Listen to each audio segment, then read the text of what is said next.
NFL fans, it's time to unwrap nonstop football action. This holiday season, throw down on big matchups with DraftKings Sportsbook, an official sports betting partner of the NFL. This week, new customers can bet just $5 on any NFL and score $150 instantly in bonus bets. Download DraftKings Sportsbook now with code Shannon.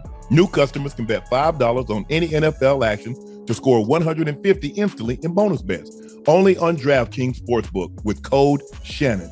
The crown is yours.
Hello, ladies and gentlemen. Thank you for staying up with us late for a very special edition of Nightcap Basketball. Make sure you hit that like button. Make sure you hit that subscribe button. I'm your favorite uncle, Shannon Sharpe. He's your favorite number 0, Agent Zero, Hibachi. Hello, ladies and gentlemen. Thank you for staying up with us late. Ladies and gentlemen, thank you for staying up with Nightcap Basketball.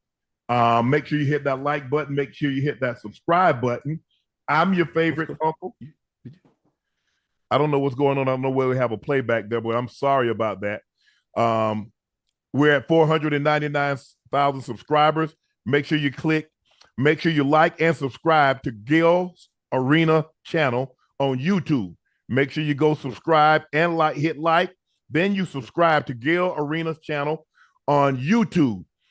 Thank you for joining us again. We looked at a bunch of the numbers and we still see some of you guys following us through my Club Shay Shay feed. Do us a favor and follow us through both of them, Club Shay Shay and Nightcap. We would greatly, greatly appreciate that. We've also pinned Shea by Laportier at the top of the page. The link is in the chat. Please, with the holidays right around the corner, you can go out and get yourself a bottle or grab a bottle for someone that you love. Gil, let's jump right into it. The Sixers beat the Timberwolves 127-113. Joel Embiid, 51 points, 12 rebounds. 12th consecutive game with at least 30 points and 12 or plus or more boards, 10 or plus more boards. First time since someone has done that since Kareem Abdul-Jabbar, 71-72. So that's 50 years ago. Tyrese Maxey also had 35 points. I'm looking at Joel Embiid. I think you're looking at Joel Embiid. Right now, if they voted for the MVP, I think he's winning that war unanimous. What'd you take away from the game and what'd you like about Embiid? Hands down. I mean, he's playing. Listen, he's playing like they're trying to revoke his visa right now. Yeah. Right? The last, 12, 13 games, he's been averaging about 38 points a game. Yes. Which is impressive because, this is that level that the superstars get to. Mm-hmm. And I think we all questioned his MVP candidate last year. I think that's what's going on here, too. And I think he's real pissed off about that. Yes. He is. I think what he's done thus far, he says, "Oh, y'all gave me this because y'all didn't think Jokic was worthy of being a 3-time MVP because no one had done that since Larry Bird, 84, 85, 86. Mm-hmm. So I'm going to show you that last year wasn't a mistake. Yep. So I'm going to come out. You like my numbers last year? You're going to love these this year because I'm going to put it on you." And he's dominating.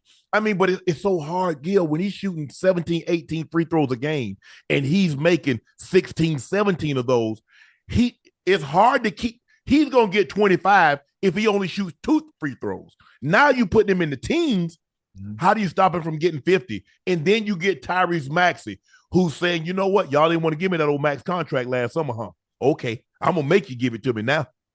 Oh yeah, I mean, you have a problem on your hand. You have a problem. I mean, when you have a big guy that can shoot free throws, you get to go to them at the end of the game. You don't necessarily need that guard anymore. Like, with someone like Shaq, you needed Kobe because they'll foul you and you couldn't make your free throws. Right. But, with Embiid, he makes free throws. So the fact that you can go to him and he can be a go-to guy the last 5 minutes just makes it impossible for you to stop him individually. And then when you add a dynamic guard like Maxey, who can get to wherever he needs to get to in fast spurts, it makes them a real dynamic duo. Yeah, but when you look at Joel Embiid, he has no offensive weakness. He can shoot the three. He can put the ball on the floor. He can finish. Obviously, he can play with his back to the basket. And as you mentioned, if you foul him, he's going to the free throw line, and he's going to make somewhere between 85 and 90% of those free throws. So you look up at the end of the night, and it's not like he's shooting 30 shots. He's shooting 20, 25 shots a night, and he's getting 40, 50 points, and he's giving you the rebounds, and he's giving you 5 or 6 assists. And so when you have a big man that can dominate, and he's not a slouch on the defensive end, that can play both ends of the court, and he can play a multitude of ways. He can play outside, and I love the fact that he's not selling, Gil, because I thought a couple of years ago he settled too much. He gotten comfortable, like, man, I can shoot threes. I want to be Dirk. No, bro. You can shoot that shot, but why would you when you can go down in the box and get an and one, which is the same thing and a higher percentage of you making the shot. But I think he's been phenomenal, and I want to know what you think about this. I think the best thing to happen was James Harden wanted out because it gave Tyrese Maxey shots and it gave them an opportunity to see exactly what they had on their hands. We can say that because we get to see Maxey more. Embiid probably got in better condition. He's better equipped to handle the heavy load. You would have wanted to see what happened if James Harden stayed, and we get the James Harden today that's unselfish, right? I think he still had that selfishness in him where he was still mad that he had to really digress his game. Yes. Embiid, right? So now he's accepted that role. If he would have accepted it last year, they would have been a lot better.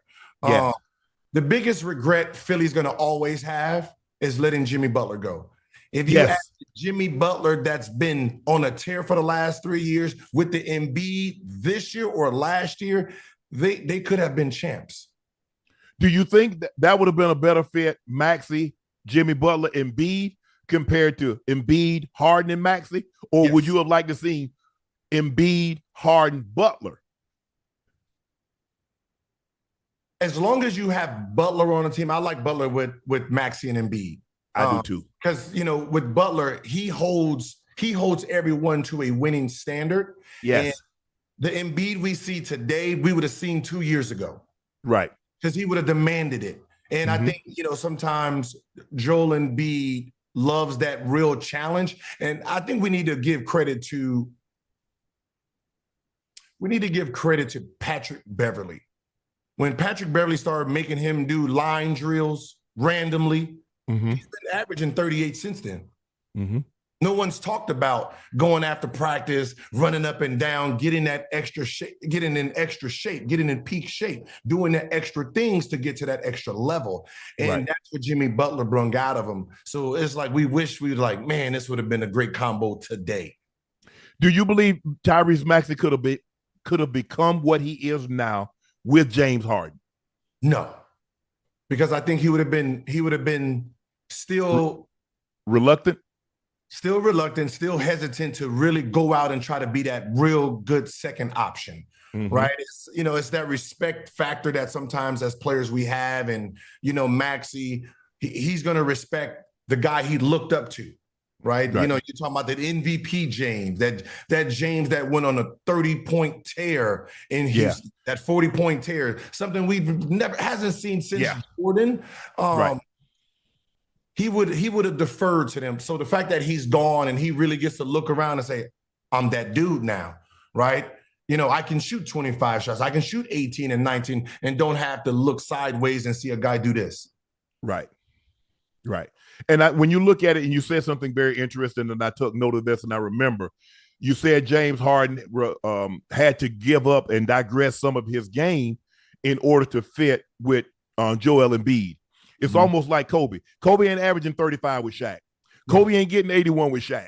Kobe ain't scoring 63, ain't scoring 60 and 3/4 with Shaq. And so he gave up a lot of his game to fit under Shaq, even though he was tremendous. But we saw once Shaq left, although it took him a couple of years before they got the pieces around him for him to win, we saw what he was without Shaq. I believe he could have been that years before. I just don't know if he could do that with Shaq. Because Shaq, you got to give Shaq the ball. You got to. And that was the biggest fight here in Los Angeles, right? Where Kobe felt that he turned into the guy at the end of the game. But as long as there's Shaquille O'Neal on the floor, that's who we have to go through. And I think when it was time for Kobe to say, this is my city, as long as Shaq and Phil was there, it wasn't. It wasn't going to be. And that's when he said, and then that's when he went and said, hey, it's either me or them. It's me or them, because he wanted to show the world that this is who I am without him.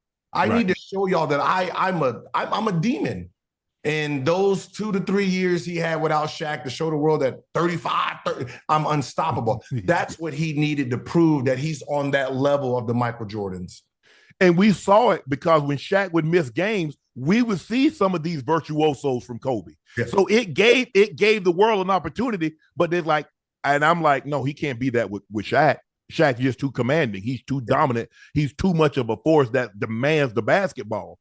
But for him to suppress, because can you imagine what his numbers would have been? Now, I'm not saying he would have won titles, but I'm not so sure that he might not have he'd have had a lot more points than what he had when he retired. Oh, facts. I mean, because by the time Kobe hit 21, he was already averaging 27 points a game. So, but that's Shaquille O'Neal in his prime too. Absolutely. So if you take Shaq off them teams when Kobe was getting into his own early 2021, 19, he would have Luka numbers. Yes. It would have been selfish basketball, and he would have been trying to get MVPs, scoring titles. He would have probably had 3 or 4 of them. Right. But by the time he got to it, he was already a winner, and it was like, all right, I got it out of my system. Now let's win a little. Right. Yeah, because at that point in time, okay, I got 3 titles. I need an MVP. I need a scoring title. Okay, now we can have conversations about all this other stuff. Because I've been an all NBA defensive player. I've been an all NBA player. I've won All-Star Games MVP. So now once he got those other things, now he started focusing again on winning a title, winning finals MVP to thrust him because his game, you had to take note of his game because the footwork, the shot making, the ability to finish at the rim. You foul him, he's going to the free throw line. He's going to make 85% of his shots. He was that spectacular. But once he got, okay, I won an MVP, I won a scoring title, let me refocus. That was the same thing that Phil had to do with Mike when he first got with Mike.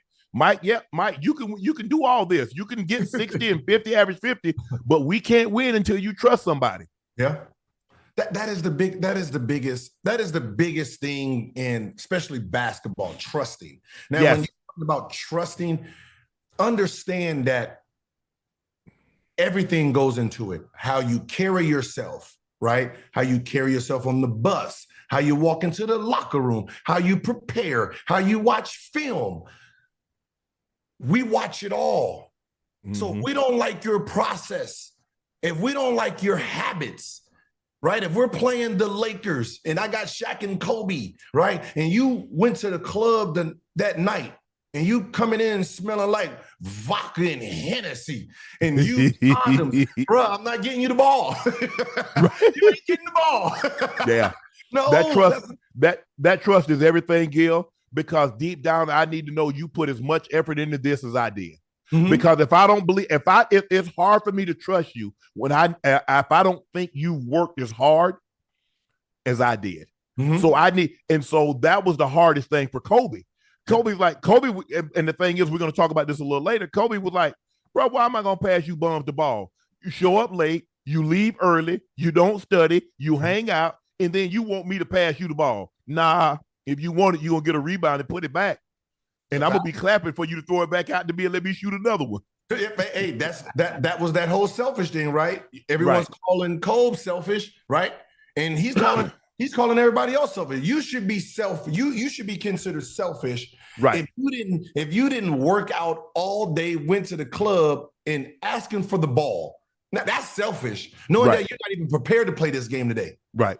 Yeah, you should have been selfish and told your friends, nah, I ain't gonna be able to hang out with you today. And you should have been selfish and said, nah, I'm gonna go get some extra shots in. I'm gonna get some conditioning in. That's what it requires to be great. And and that's why. If you notice, average people hate people with greatness. And great people hate people that's average. So guess what you need? If you want to be average people get along just great. Great people get along just great. You notice that, Gil? Yes, yeah. that's how it is. That's why it's so hard to win as a team, because everybody, even the highest dollar guy versus the lowest dollar guy, got to have the same goal in mind, or it's not going to work. No, you can't, because you can't understand the process, right? Sometimes the superstar, he can't relate to everyone else. Right? He can't relate because his brain is processing at a different frequency. Absolutely. So if he doesn't know how to relate it verbally, they don't like him. Right. It's not like he's doing something wrong. He just doesn't know how to verbalize. And a lot of superstars don't know how to verbalize their greatness to everybody else to make them jump up another frequency. Right? You know, like with Jordan, right? Right. He didn't, like, if you look at the doc, he didn't know how to talk to them. No. Only Dennis and Scotty, right? And Scotty had to relay the message to the rest of them. Right. That's why Phil was great, relaying the message. Like, he didn't coach Jordan. He had to coach everyone else to deal with Jordan. How to accept Jordan.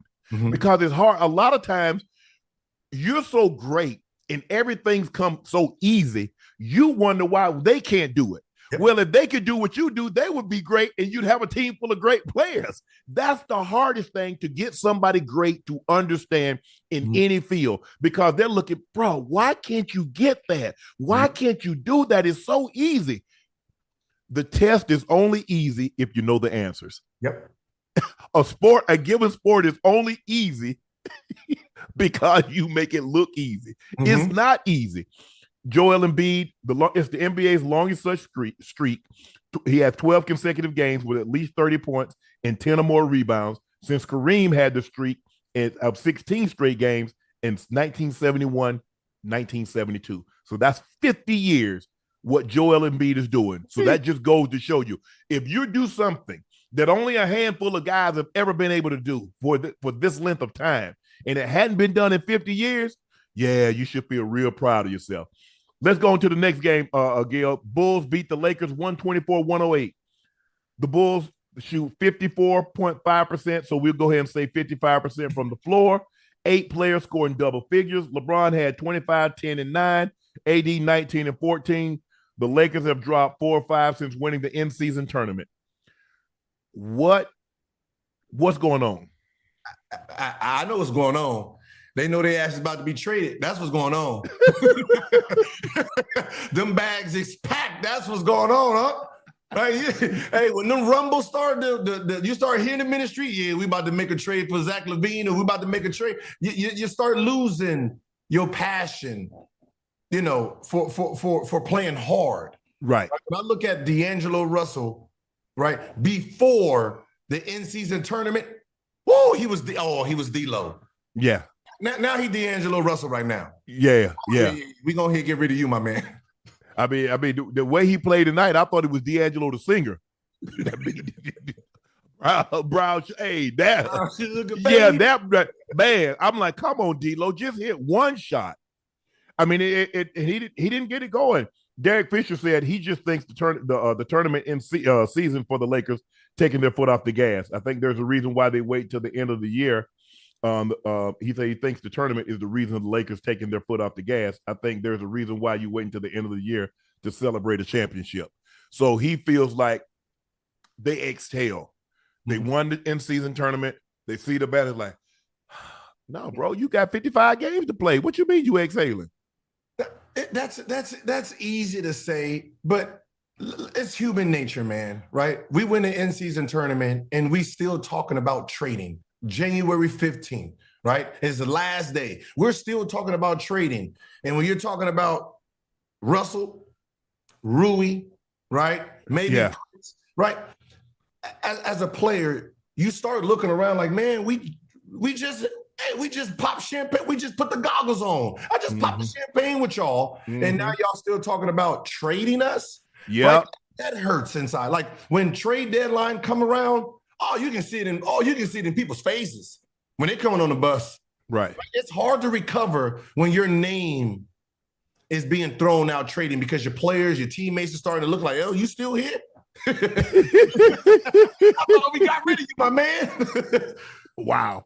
No, serious. Serious talk. But let me ask you quick. I think there should probably be 3 players that's untouchable. I think Austin Reeves is an untouchable. Agree or disagree?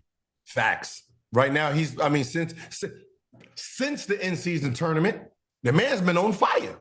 Been crazy. He's been crazy. He's been crazy. Now, why is he still, like, my thing is, why is he still coming off the bench? I'm sorry, but it's hard as a player to earn your game, earn your minutes, and you're still not allowing me to get my name called at the beginning of the game. I got family here too. I got billboards. I'm Lemon Daddy, right? So let me ask you a question. So who do you start him in front of? Because you got D'Lo, Prince, and Cam Reddish. Prince. Okay. I don't need him and Cam. They both gonna give me what? They both gonna give me 7, 9. But since Prince has been playing well, Cam, you can bring it off the bench. Right. You ain't earning your minutes. That hurts a locker room. Right. That hurts a locker room where I'm sitting here giving you 20 off the bench and you starting a dude who's giving you 7. It makes sense. And the thing is that I understand that Cam is supposed to be this defensive stopper, but I don't see enough stops on that end because the guys are still getting the numbers to warrant him playing. Now, if you're going to give me 7 and the guy's supposed to get 25 and you holding them to 17, 18, okay. But if a guy's supposed to get 20, he's averaging 25 and he's getting 25, you'll say that doesn't, your 7 points don't justify you continuously get those type of minutes. And that's how we judge it in the locker room. That's how we judge it in the locker room. Like, you're supposed to be a defensive stopper. If he scores his numbers or more and you're not offsetting it, why are you on the court? Correct. Your defense ain't worth you being on the court when I can offset him on my scoring. Yeah, I might not be able to, stop, water from running, but he scored 30. I got 22. That's only an 8-point difference versus his 30, 6. Correct. That's 24. You're absolutely right. So let me ask you a question. So what do the Lakers need? How do they make this team better? If obviously LeBron, AD are really, really, really untouchable, Austin Reeves is untouchable. What's the package that they could package and possibly get someone that can help them? Because clearly, I think they want scoring. Like if you can with Zach, if Zach LaVine is the one that's on the radar box over there, right? The perfect 3 it would be Rui, D'Lo, and Prince. They money match up to $40 million, right? So you can make that without losing any draft picks.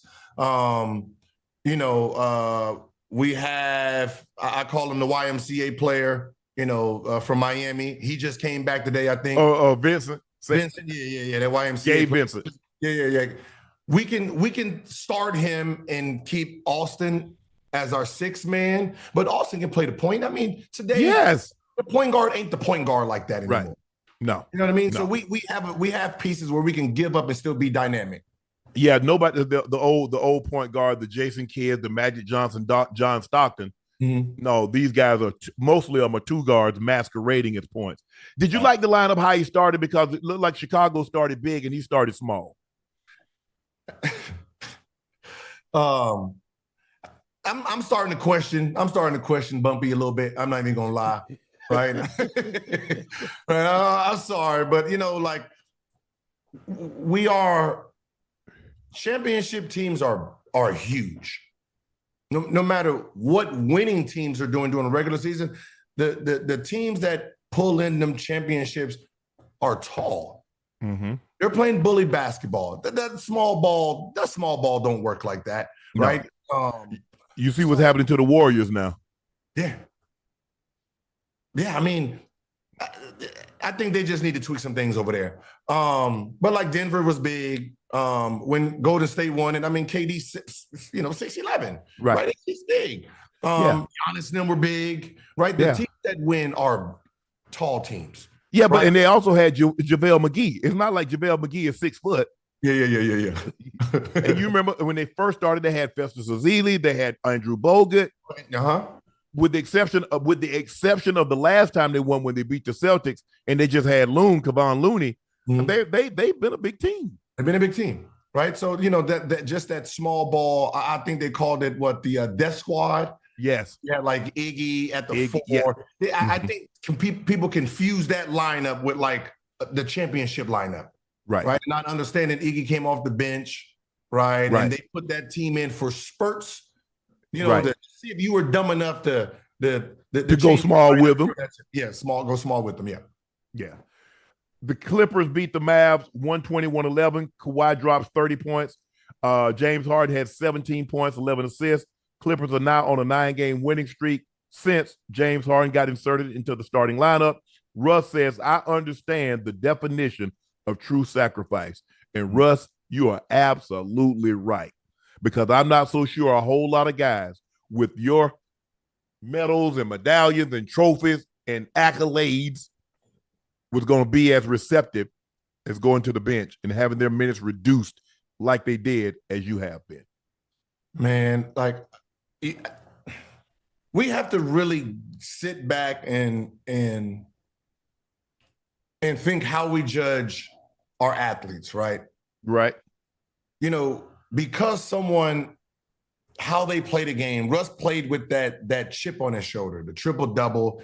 The way he played, the way he carried himself, he became a villain to the point where they made the triple-double irrelevant because he was doing it. Just patting his stats. Yeah, he's hustling, getting rebounds, and we don't like it. Like it's rebounding. That's the effort, right? That's the effort thing. To the point where we called him selfish.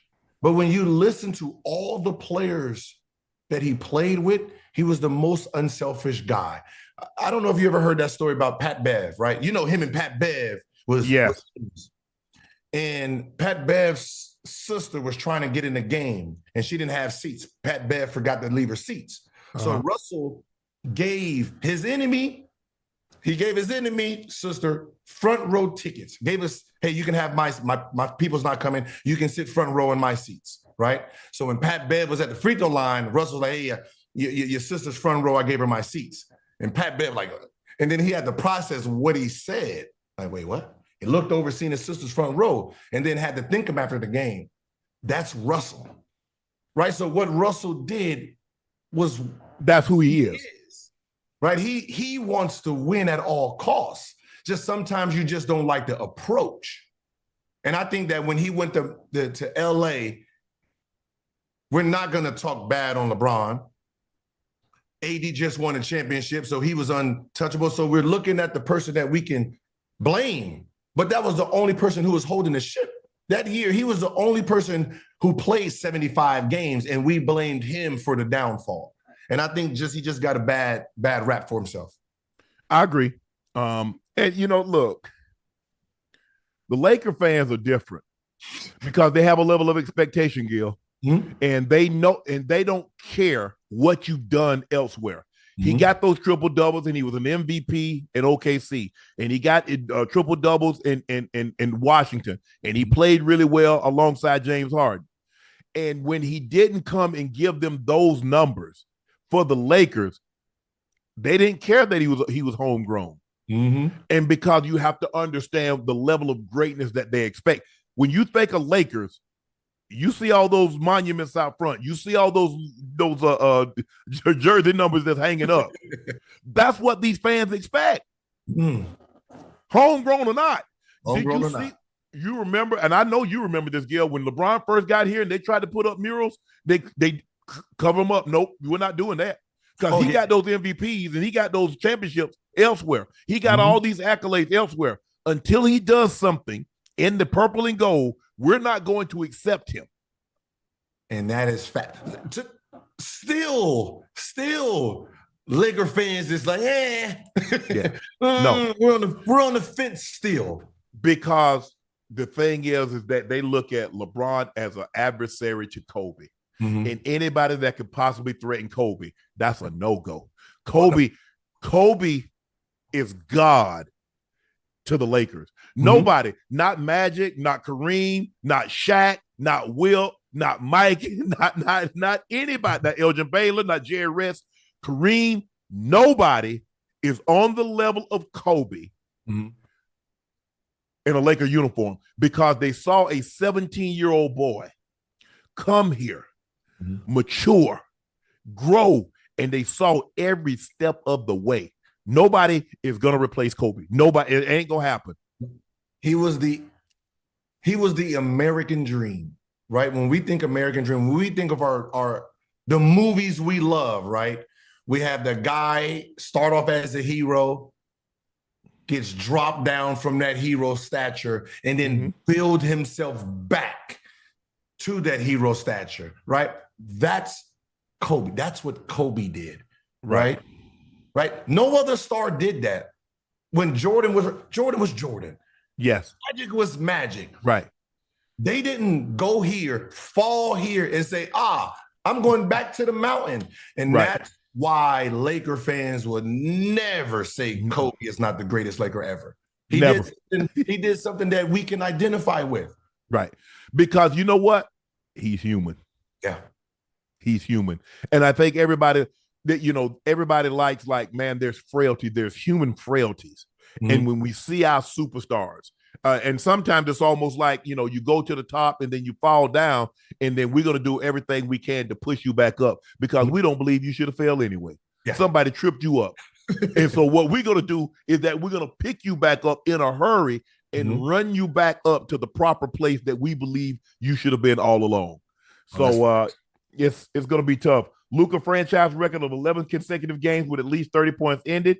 He came up with 28. I think he had a triple-double, 28, 10, and 11, if I'm not mistaken. This was also the 6th straight game that Kyrie missed with a bruised heel. I just don't know how far this team can go without Kyrie. I don't really know how far can they do you see, obviously, the Clippers, and I talked to Ty Lue. I saw Ty Lue the other day and had a good conversation with him, and he's like, yeah, we figuring this thing out. We're gonna be a tough out now with it. Hey. So I had a great conversation with him. But when I look at the Mavericks, how far can they realistically go? Not far. Like, man, Luka's good. Luka's good, man. Like, he's never had an actual contending team, but it makes it look like they got something going on. Like, his teams has been some trash. But his dominance individually has made people really think Mavs is a playoff team. They got a chance. They got a chance, right? He's been doing a number on the Clippers. So I know the Clippers is like, whoa, finally. He didn't get 40. He didn't get 40, 17, and 12. We finally got a team that we could just beat Luka. So the fact that, the Clippers did win. You know what? I was going to call them Flippers, but I think they've earned their name a little bit. I think they earned a little clip in it. I've been impressed. A little clip in it. Like, Daryl got I think Clipper Daryl need to stay away because Long as he keep him and Marcellus Wiley, as long as they stop talking, the Clippers do very well. Y'all bad luck. Leave him alone. Yeah, so with Kyrie out, they have no chance. But with Kyrie in, they still don't have enough pieces. I don't believe they don't. I don't believe so either. But give the Clippers and it seems like it's a different guy every night. Tonight, Kawhi had it going.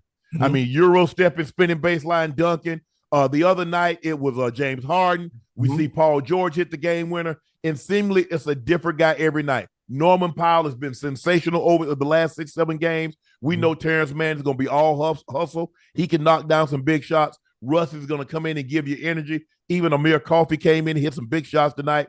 Zubas didn't finish the game, and he really rarely does, but he's going to, you know what he is. He's going to hustle for you, get you some putbacks, get you some offensive rebounds. Yeah, they look good. They're not big, but they look good. And that's what you need from a superstar team like that, right? Where any given night, one of us can explode. Yes. And when we're all hitting, we're untouchable. Unbeatable. Yep. If three of us is on, we're still unbeatable, right? Mm-hmm. Two, we can still manage it out. Maybe a bench player's coming, but we have enough talent on here. As long as we're playing the right type of basketball, right, we should be fine. The most impressive thing, Kawhi Leonard hadn't missed a game. Facts. That's the most impressive thing. Facts. Right? That part is, and we ain't even giving this flowers for it. I just had to throw that in. That was like, hey, Kawhi ain't missed a game because normally this time he done got about 7 or 8 of them things under his belt. Hey, listen, Kawhi saved something. Kawhi was saving Paul George, but Russ is gonna play regardless. James Harden normally plays. The young guys are gonna play because they don't know any better. They just happy. But Kawhi like to save some of his games for the trip home. March, April. Kawhi say, hey, I need to come to the game. Yeah, I'm good to go. But they've been playing well. I've been very impressed with what I saw. John Morant last night scores 34 in his return, hits the game winner. T. Morant was on a radio station tonight and said, my son's job is to try to win championship for the Memphis Grizzlies. Face of the league, that comes from other people's opinions. Second, there have been a lot of faces of the league that have done way worse things than my son. So while my son is under the guillotine again, you cannot do this to me. You cannot double standard me and talk about the face of the league. T, does he understand? And I think he's trying to make reference to the guy that we were just talking about here in LA for what transpired to him. I think it was 2003. Does he know that we're in a different time now, 2003 and 2023? That there's this thing to call the Me Too movement. We just saw Jonathan Major basically lose his career over a situation. I mean, T, what are we missing? I mean, does he not understand that the NBA is a private business? They set the rules. They said your son's behavior, although he broke no law, but he broke the NBA's law because they get to set it because they're a private business. Do you understand? Like, private business can say no trespassing, and you can't go there. So I don't get what T is missing. Maybe I'm missing something. Maybe I'm a little older than you, Gil. So maybe you can help me understand what I'm missing.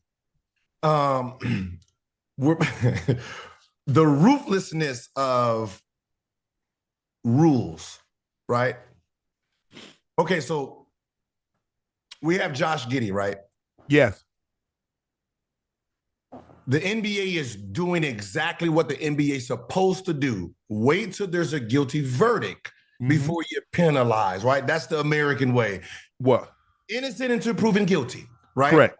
Right. There's only a few people that's been penalized before being proven guilty. I was one of them, right? I was one. Ja was one. The worst thing you ever want in a suspension is detrimental to the team, because that can be 1 game or 82. There's no time capsule on this thing, right? Okay. So in a sense, Ja would rather have had a gun suspension because that's only 1 to 3 to 5, 7 games, right? You don't want to be suspended for your behavior because that can mean anything, right? That's just get you off the court, right? It's made up at the point, right? So he would have rather said, hey, I had a gun, give me 1 or 3 games, because that's your gun ball. 1 or 3 games, most that was somebody shooting it. Other than that, the behavior thing becomes this imaginary thing. So it was unfair under the NBA rule, because the NBA rule they're using, they're just making it up in real time, right? But what T doesn't understand is that's how good your son is, where he's under the guillotine. If he wasn't part of the NBA's future, they wouldn't give 2 shits about that man. They wouldn't care. They wouldn't have put his game on TNT. They wouldn't have done none of first game back. Yeah, but because who he is and how he plays, he's under a microscope that he cannot do the things he's doing.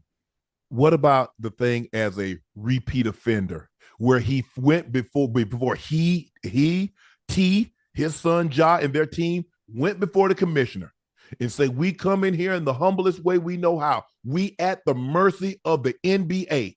Mm-hmm. And I promise you, my son, and he promised that I'll never put myself in this position again. And guess what? He goes through the drive-through rehab, and he stayed 24 hours. And the next thing you know, 2 months later, he right back on IG waving that thing. So what about that, Gil? Okay, the first time, I get it. We all make mistakes. And I'm a firm believer, the biggest, the way you change behavior is the best apology.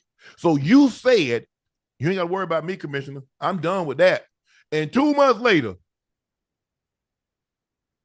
what I'm supposed to do with that, Gil? The same exact thing they did. because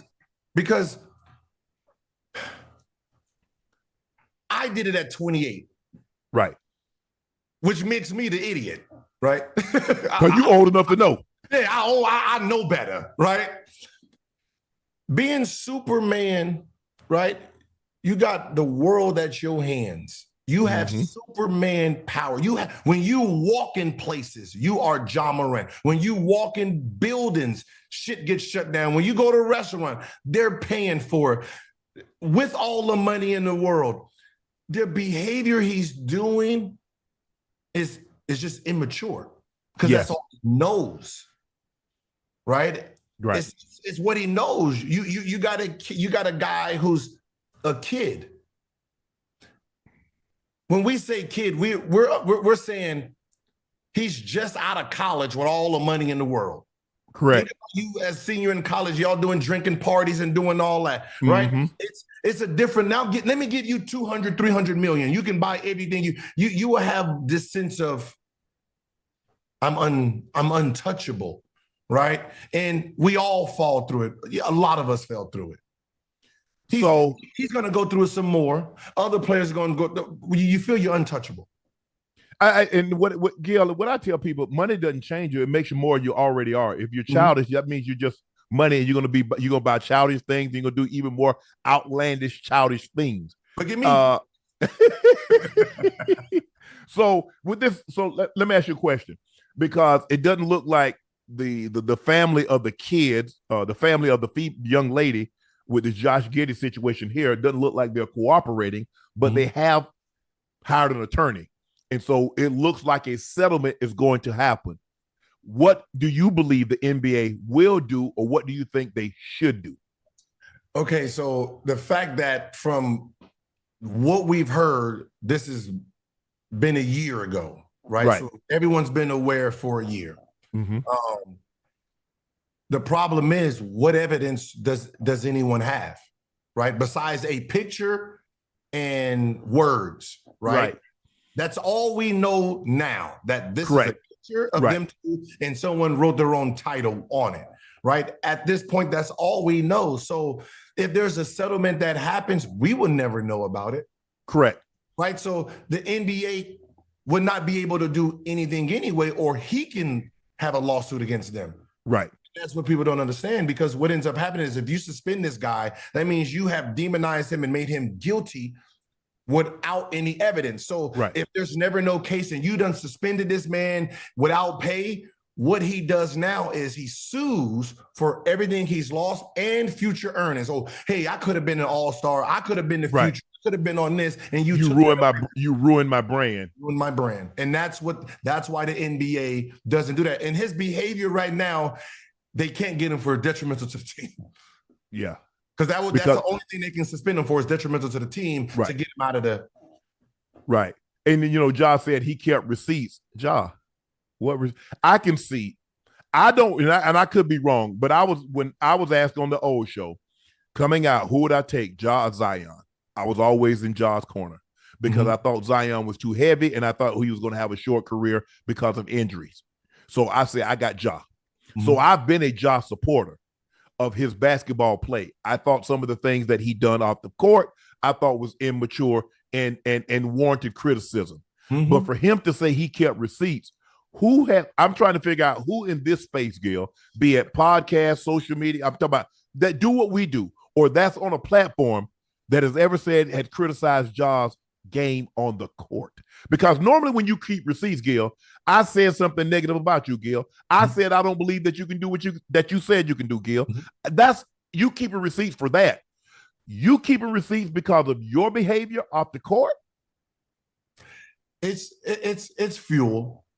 It's a thing that we use to get us up for games. Okay. It ain't a real thing unless you got a draft and people got, they got in front of you in a draft.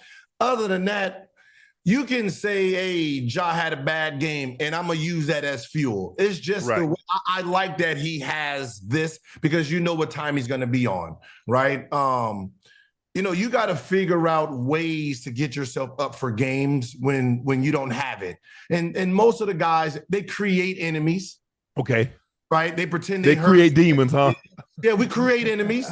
Right? Oh, man, you said what? Oh, I'm about to show you. Like you start, it's TNT game. You pretend. Oh, Reggie Miller, you said what? All right, I'm about to show you. And then we look at that's just something we do just to keep our game at a certain level. Well, he don't have no list. His list, his list really is those that he cannot make that all NBA team. Right. So everybody he thinks is capable of making it, he about to go ham on them. Oh, yeah, for sure. Because they cost him, another $30-40 million by keeping him off one of those 3 all-NBA teams, because now he really gets that max contract because he's made an all-NBA team, first, second, or third team within, a year or two of signing that contract. Get him at a discounted rate. Discount. Shaq caused a stir. He says Steph Curry deserves consideration as the NBA's GOAT. I'm wondering if it's time, Shaq, this is Shaq, and I quote, I'm wondering if it's time to start putting Steph Curry as the best player all time. Kenny, you put him over you? Shaq, yes. Steph has 4 championships. He's won 2 of them without a second all-NBA player alongside of him. He's won 2 of MVPs, one of which is unanimous, and he's the three-point. Well, we know what he's done in the three-point competition. So a combination of his shooting and ball handling has never been. But, Gil, I'm anxious to hear, but this is why I look at it like women. Okay, a woman might have a standard that she says, okay, for a husband, I want this, this, this, and this, and this. Mm-hmm. And another lady might say, okay, I want this, but I can do without that. I want this, this, and this, and this. Mm-hmm. For me, I said, in order for me to consider you a GOAT, you need at least 3 regular season MVPs, 2 finals MVPs, and somewhere between 8 and 10 all NBA teams. Woo. For you to be considered the GOAT. Because think about it now, we're talking about in the history, the 77, 78 year history of the NBA. We're saying you're the best player all time. Mm-hmm. And there's a very select, could even be considered. You're talking about LeBron. Mm-hmm. You're talking about Kareem. You're talking about Jordan. Mm-hmm. You're talking about Magic. You're talking about Bird. You're talking about Duncan. You're talking about Wilt. You're talking about Russell. Mm-hmm.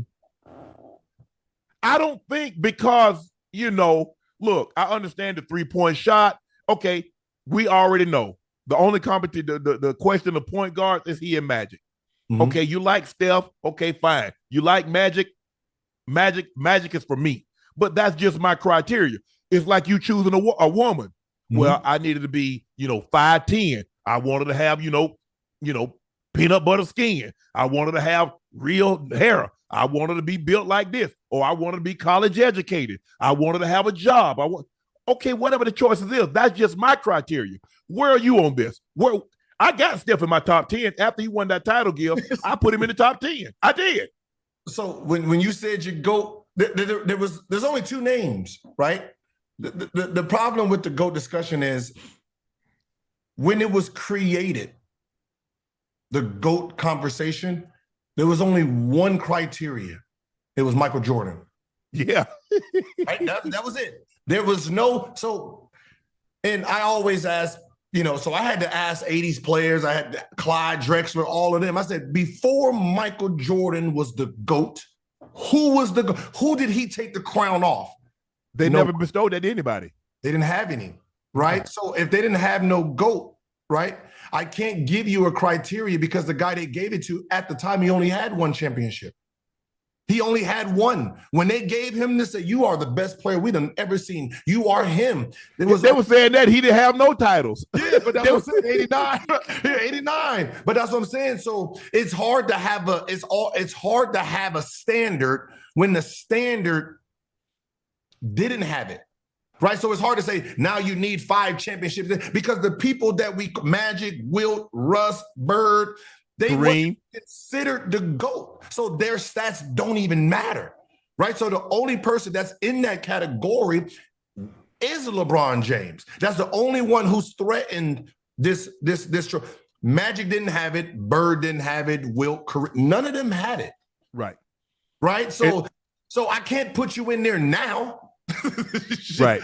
I can't put you, 89, he's it. That means everybody before 89, 88 to 47. No, you're not a part of this. So the only person that actually that is threatening it will be LeBron. Everybody else, you guys are second tier. For me, I think the thing is for me, Gil, is that, and it's funny that you said that because Wilt numbers are never going to be challenged. Mm-mm. Nobody's ever going to average 50 and 25. Nobody's going to average 44 and 27. Nobody's going to average 30 points and 23 rebounds for a career. Those rebounding numbers ain't nobody getting 55 rebounds in a game. That ain't going to happen. There's a stat, 14.4 blocks for his career. Just throw it away. How many? But let's think about it, Gil. If they would have kept block shots, how many triple doubles would he have had? He'd have had 400. No. He has 800 quadruple doubles. And that's the thing is that and then Kareem came along, mm-hmm. and Kareem won 6. He won 6 titles, went to 10, 6 MVPs. He has the most MVPs, and he had a record that many thought would never be broken. I'm old enough to remember when he broke the record at in Vegas. They played Utah. Yep. Because back then the NBA wasn't like it was, so they took teams and put them in different places so different people could see them. Mm-hmm. I'm old enough to remember when the NBA Finals was tape delayed. Yep. That's how I go back. So, and I'm looking and they're right. No one ever would say, "Oh, he's the best player ever." Because I remember Kareem, not when he joined the Lakers, but when Magic got there. I mean, we watched the NBA, mainly the Sixers, because the Sixers were really good in the late 70s. Once they got the dock, they were going to the NBA fight. They lost to Portland and Big Bill Walton, and then you had the Supersonics, and then you had the Bullets. They changed the name because of the violence there. And so when Magic got there, now it's the Sixers and the Lakers, and so now and the Celtics because Larry Bird, and I'm like. And then it wasn't because we had never seen anything like Michael. No, we had never seen a guy. We had never seen anybody that could level his flair for the game and what he could do. The tongue. See the tongue hanging out, and then the best thing, and the worst thing that ever happened to everybody else, it's got to be the shoes. It's got to be the shoes, money. Yeah, it took him to Gil, when you got a brand and you are the brand. That when people talk about the GOAT and they say, oh, he got 6 rings, just show you 88, 89. That's it. When the shoe company took the wings off and put the logo on, that lets you know right there. Right? Yes. But sometimes I don't like talking stats. Right? When you talk about MVPs, finals MVPs, because now would Russell be considered a GOAT if he had 10 finals MVPs or 9 finals MVPs, right? He would be in a different category, but that wasn't invented then. Right. The finals MVP didn't come out until 1969, and Jerry West won it on a losing squad. Yeah, that's what I'm saying. That was the first Finals MVP. Right. So it wasn't created until after he retired. Right. Right. So, you know what I mean? So that's a category that he don't have towards totality. Right. So, you know, when we use these MVPs, finals MVPs, they don't mean anything. How did you play the game? Were you dominant? Did you change? So Shaq changed the game. I was there. Yes. I was there when he was calling our big man's bums. Yeah. How many of these bums you gonna keep putting out here? You can put them all. You can put all 5 centers here on the same court, and I'm running through all of them. I'm there. We had to put a zone in where we had to put somebody in front, back, on the side. Like, I was there, right? So what he's saying is he's putting Steph in front. I know he's lying. Right. I know he's lying. Right. They was drafting big man just to deal with him. Just for bodies. Right. You know, he's trying to be humble. Right. He's trying to be humble. But if you ever see a list that Shaq ain't on the 5, he gets offended every time. Right. He creates his own 5. Have you noticed that every time he creates a 5, he's in it? And rightfully so. Yeah. Yes, but for Steph to pole vault Kareem and to pole vault Jordan and to let's just say Bron, Kareem, because I think most of the time when we do have this discussion, it's LeBron, Jordan, Kareem. Kareem, Jordan, LeBron. Jordan, Kareem. Now, a lot of the young guys that play when you play put Kobe in there. Mm-hmm. The young guys put Kobe in there. Yeah. But it's just it's. But let me ask you a question. Let's just say, for the sake of argument, Jordan has 6 Finals MVPs, but he only has 1 MVP regular season. Do we still? Hell yeah! I don't know, Gil. Because the NBA back then, right? Think about it like this. From 90 till he retired, from 88, 87, I think he won 80. I think he won at 88, 89. I think I'm just saying, but when was he considered the best player on the floor? 5. What? I mean, the thing, Magic and Bird started talking.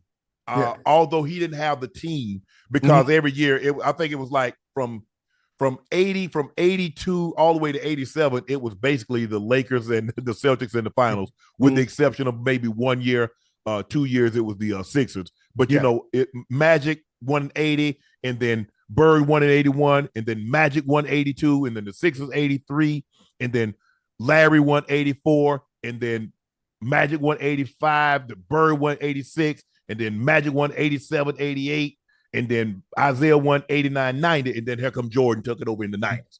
And so everybody's like, well, if he's so great, why he can't break through? But they messed around and I don't know, he went and got the magic potion, and once he broke through. Yeah, so when we talk about the MVP, if he was the best player in the league, hands down, no questions asked, right? You giving him an MVP trophy or giving it to someone else don't make them better. Like, we know at some point you had to give it to someone else, right? Knowing if he was the best player on the best team, dominating the game, scoring title, this and this, he has 6 rings. How come he don't have 6 MVPs? Right. Who deserved it? Right. You know what I mean? It needs to be like hockey. Gretzky won 9 Hart trophies every year. Mm-hmm. You saw Barry Bonds win the MVPs. If you're the best, don't get tired. Yeah, you should get tired of nobody wanting to step up and take it from him. Look, if I'm a voter, if I believe that guy's the best, I'm voting for him. I ain't gonna get tired. And that's what it is. We get tired. Like, how is this guy's team's number 1 every year? He's averaging 30-something every year. And he's losing. Who is he losing to? Because they're not number 1. They don't, you know, and so the MVPs and all that stuff, like I have to watch how you played this game. What was your impact on it versus the statistical part? Because it's jaded, right? The voters are not watching every game. Right.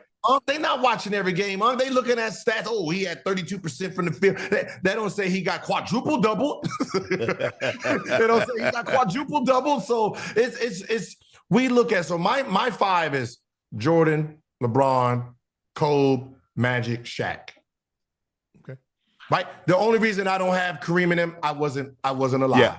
You know what? But I think you can attest to this. Kareem is the greatest player that gets the least credit in anybody in NBA history. Hey! I don't know what he. Hey, listen, I don't know what he did to the reporters, but they do not like him. He was surly. They didn't like him. That's why he didn't have no. Also, he was Russell Westbrook. He was very rough. Worse. But okay. But here's the thing, Gil. Until 80. You know, the players voted for the MVP. There was no writers voting for the MVP. The players used to vote. Because the year in 61-62, when Wilt averaged 50-25, Bill Russell won the MVP. That's also the year Oscar Robertson had the triple-double. They say 61-62 was the greatest statistical season because Walt Bellamy and Elgin Baylor, they was like 38-19. Jerry West was like 30.7 rebounds, 8 assists. We know it. Russell was like 19-22. Oh, no, that was wrong. They was rock solid. They was putting up numbers. But obviously, Russell won the Finals MVP, and he won the regular season MVP. So back then, the players voted. So they're like, nah, man, that ain't that, man. If we don't like somebody, like, nah, we not gonna do that. That's the day too. So they took it away from the fans, the players, and gave it to the writers. So it'd have been interesting to see. Now, I agree with you because I don't know if they still have the Players Award, because one year somebody won the MVP and then the players voted somebody else MVP. That was the Curry Harden. So Curry's first MVP, the players voted that was Harden's MVP. Right. So it'd be very interesting had the players continue to vote. How many MVPs would Jordan have? How many would Kobe have? How many would LeBron have? How many? It would be very, very interesting to see. They will have more than they have now. Yes. That's guaranteed. Because, when we look and say, well, Shaq only got one MVP, you'd be like, how? Yes. Wow, that doesn't even make any sense, right? And, when you're a writer, I don't, you should, your badge should be revoked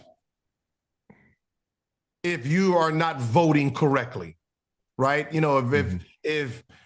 If you're sitting here and you got LeBron James and, everyone voted LeBron James as first team, and then someone has him as third team. Yeah. He should be, hey, what's up?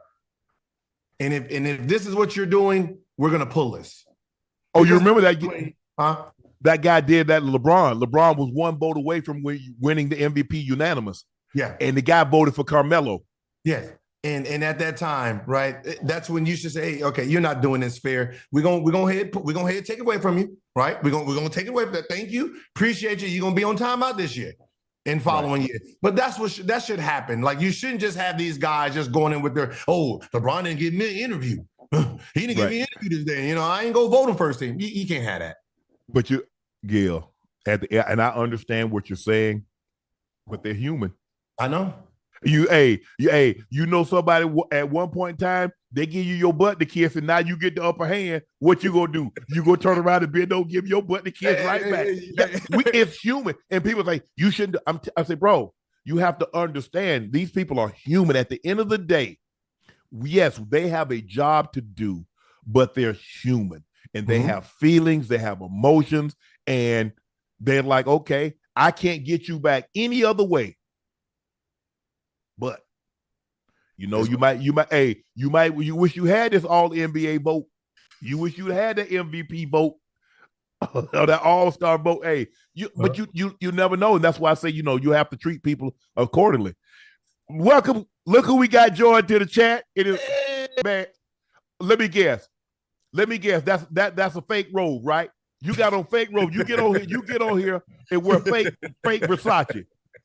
Nah, hey, I love y'all, man. Gil, what's up, baby? Hey, what's up, man? You looking good? Listen, I was asleep, bro. I was asleep. I'm sorry. You don't sleep. What you sleep for? Don't nothing come. Boy, you wasn't asleep, boy. Looking like you just got from the club, baby. Nah, the only thing that comes to sleepers, you do realize, Ocho, the only thing that comes to sleepers are dreams, and you got to get up to make those happen.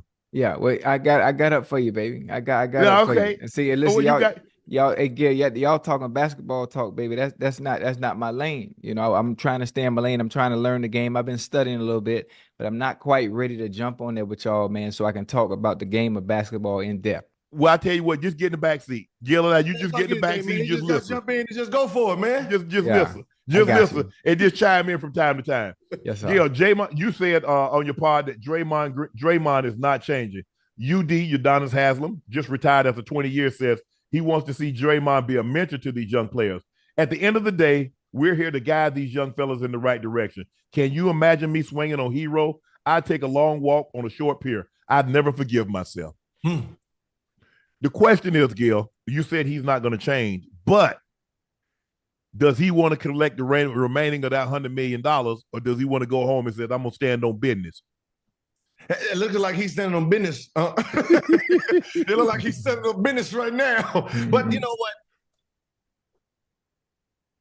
It's principles, it seemed like, to those type of guys, right? Haslam, like he said it, he wouldn't be able to live with himself if he hurt someone that he's supposed to protect, right? I think he's talking about the Jordan Poole situation in that. He's talking about himself on protecting his teammates from other wolves. And I think as a teammate, what Draymond did to Jordan Poole, it made him seem like he was an outsider.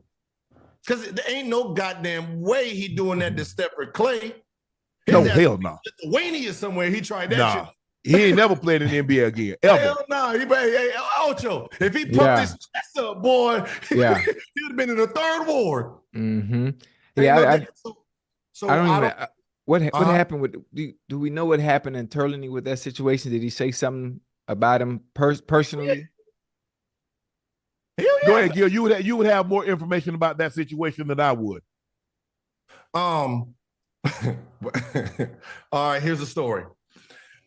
They were in training camp, right? So they were in training camp, and Jordan Poole got the second squad. So when they were in Japan, it's about an hour and a half ride to practice and back. So Draymond already started he already started the rough. Like, you suck, your team suck. How can you make this kind of money? You can't even get a win, right? He's going like he ain't gonna beat Steph, Clay, Draymond. You ain't gonna beat the starting five. So he's just going at him. Hey, are you going right? He just the whole training camp, right? So Kerr had to pull him aside and say, hey, you got to stand up for yourself.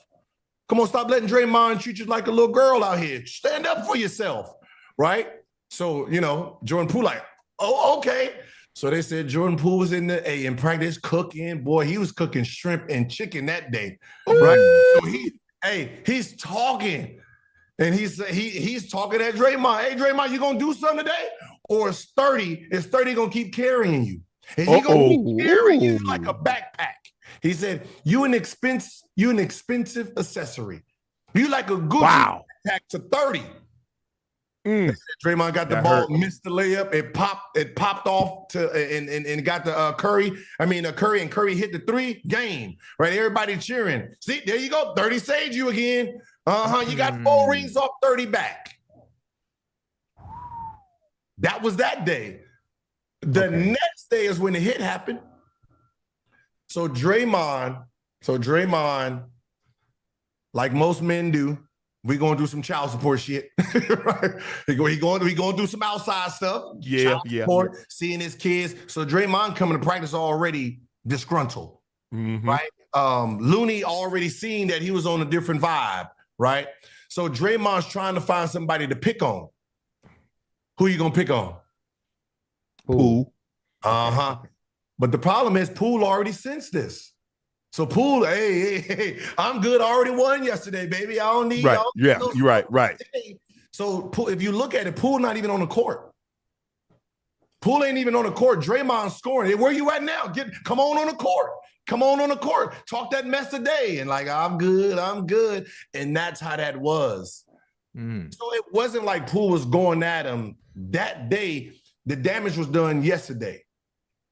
The day before. Yeah. And that push, that push right there, got him hit. But but the thing is, but Ocho, being in the locker room, that's a different type of machismo. Because first of all, guys in the locker room ain't gonna let you walk up on them.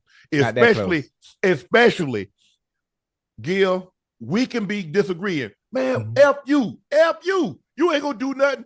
As long as you over there and I'm over here, we good. But the moment I see you start to close the distance, I'm feeling some type of way. So now I'm getting in the mindset. If he gets within, all I'm thinking, if he gets within arms, I'm unloading. What? That's the only thing I'm thinking. Oh, no, sir, Gil. Oh yeah, I'm teeing off. What? Ocho, you with him? I can see he got the muscles. Come on. No. We arguing. You over there, I'm over here. As you arguing, we arguing still, and you start to close the distance. Yeah. I'm never gonna let you get up on me. Yeah, I'm never gonna let that happen, Gil. Yeah, I'm never gonna let that happen. My antenna going up. I'm feeling some type of way. So all of a sudden now I start to feel a rush. Wow, bro. Yeah, y'all see see y'all got that juice in y'all, man. No, the locker room. Ocho, you better tell. Yeah, I mean, you got to know your antennas got to go up, especially if sometimes even if it's a friend, even if it's a teammate.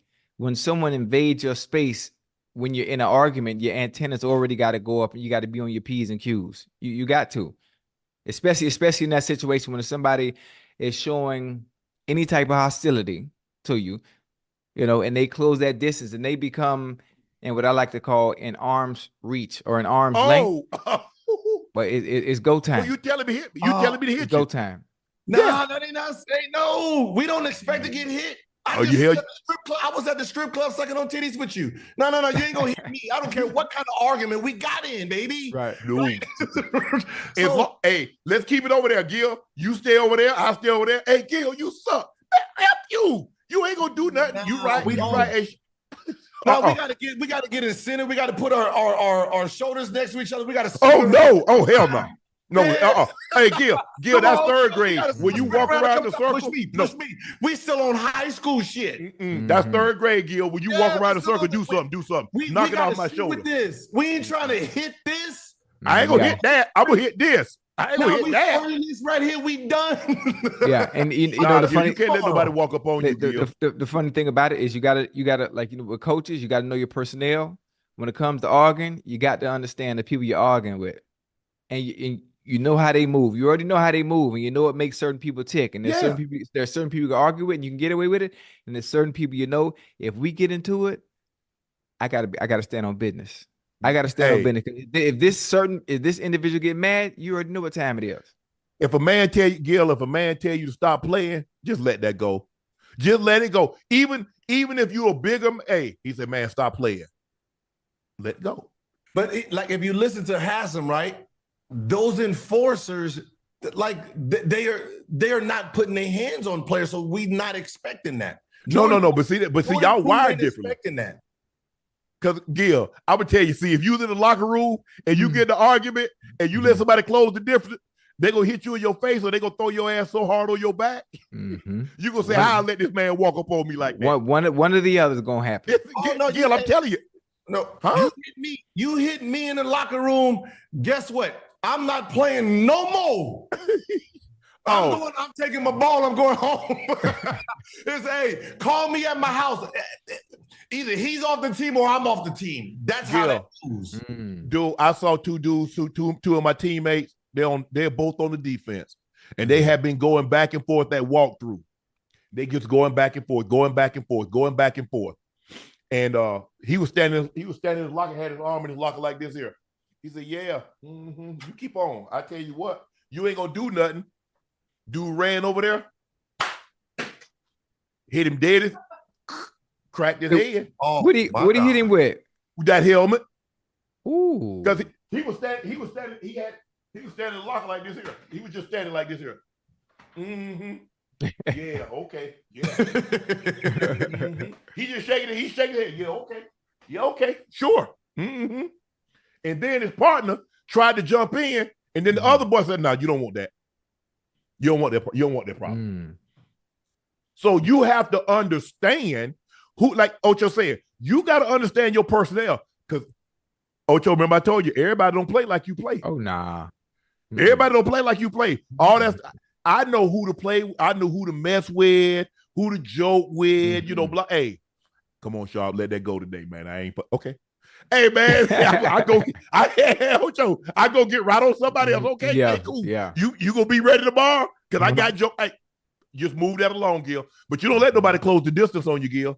But that's what I've never, and I'm the jokester. I'm the one that I don't take none serious in the locker room. I've never felt threatened by a teammate. Like I've seen fighting, like our big man used to go at it, right? And you know, obviously, you know, we sitting there cheering it on. But other than that, it's only what, 15 of us, right? And most of us is like we go in groups and cliques. Yeah. So our arguments don't really carry over to fighting like that. Like Hoopers is not like that. Right? We don't really want to fight. We don't either. Most of us can't. We don't even know if we can or not. Like, you know what I mean? Like we can go through the boxing thing, but we don't know if we can really throw a punch. And that's the thing. That's the thing. I tell them all the time, I don't know if I can fight, but you don't want to find out. Hey, I don't know. I don't. But don't you find out, though. So, hey, check this out. Smush Parker says Kobe never spoke to him in 2 seasons as a Laker teammate. It was over. They asked him a question about Kobe. He said it was an overrated experience playing with Kobe Bryant. He said he's tried to start a friendly conversation with Kobe about a football game the previous night, and Kobe said, "You can't talk to me. You need more accolades under your belt before you talk to me." Damn. That's how y'all get that? So we don't call him. We call him William H. Parker over here. Oh, William Parker. Hey, come on, Gil. Kobe could get a man conversation. He could say, "Hey, man, how you do?" Man, listen, Smush should be happy. Kobe even allowed him to start. The man didn't start before Kobe. He was out of the league after Kobe. That's Smush, right? Yeah. Yeah, no, the one I gave 62. Yeah, no. He lucky Kobe even said those words to him. You just can't be talking to Kobe Bryant. What team you on, baby? Ocho, see, that's where we different. Because we talk to everybody, the kicker, punter, practice squad guy. It don't even matter. Yeah, Kobe was different, man. He was built different. You could just you can tell. And when I heard the story about what Smush said, I can see that. I can see Kobe being the type, you know what, you ain't even done nothing yet. You ain't earned the right to even speak to me. And the fact that they had the cubicle right next to each other, I can imagine Kobe not really speaking to him at all. Yeah. You should be, he gonna be offended. True story. Lamar Odom called Kobe and said, "Hey, Kobe, hey, where's the what's the name party tonight we're supposed to be going to? Or the event. They're supposed to do some charity event." The first thing Kobe asked, "Hey, how'd you get this number?" Hey, how'd you get this number? Right? And he's like, "Oh, what's the name? What's the name gave it to me?" Hung up, called that person. "You're fired. Don't ever give my number out without asking me first." Click. Wow. Then called back. "Hey, yeah, we're supposed to go there around blah, blah, blah." That's the time he was on. Listen, Kobe stood on business on and off the court. Oh, yeah, hey, when he did that, the next day I went to our team and, "Hey, man, listen, if you do not make $5 million or more, you can't talk to me. You can talk to the person who make 5. The 5 can talk to me. But if you make under 5, don't talk to me directly." Hey, Ocho, you know, NFL players, they had them kind of contracts with Weezer. There wasn't a whole lot of $5 million players, especially when I played. Basically, the quarterback was the only one making that kind of bread. Man, how you gonna talk about don't talk to you unless you make $5 million? Come on, Gil. I got that high tech, man. I'm sorry, y'all. There we go. Good? I got the tracker. And I mean, here you go. Love life. Let's talk about Luka. Luka said he met his wife when she was 11 years old. They just had a child together. He says, but there's no basketball talk allowed when he's home. Hey, you're gonna have to rephrase that. You're gonna have to say when they were 11, because when you say he met her when she was 11, people they were 11. They were both 11. Okay. Okay. All right. No, they were both 11. I mean, no basketball talk. I mean, that's a good thing, man. Right? You when you're at home, you're trying to be home, right? And if it works for them, that's amazing.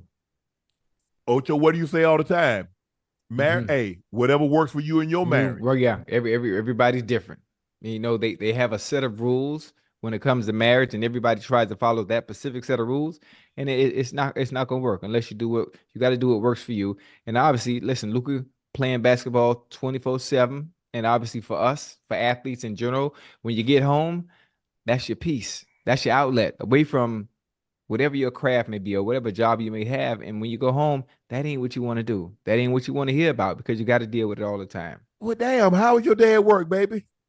Don't ask me about my day. God, I mean, come on, Ocho. I mean, when Rail come home, you ask Rail, hey, Rail, how your day was? How many sales you got? I know you went on a couple tours today. You selling how many houses you sell? Imagine Rail say, oh, baby, when you come home, don't ask me nothing about my day. Don't ask me nothing about no real estate, about no houses, about nothing. How you gonna feel, Cho? Yeah, I ain't gonna feel bad because it depends on how she feel. Because the stresses that might come with what she got to do, I don't want no part of that. And then when she coming home is your sense of peace.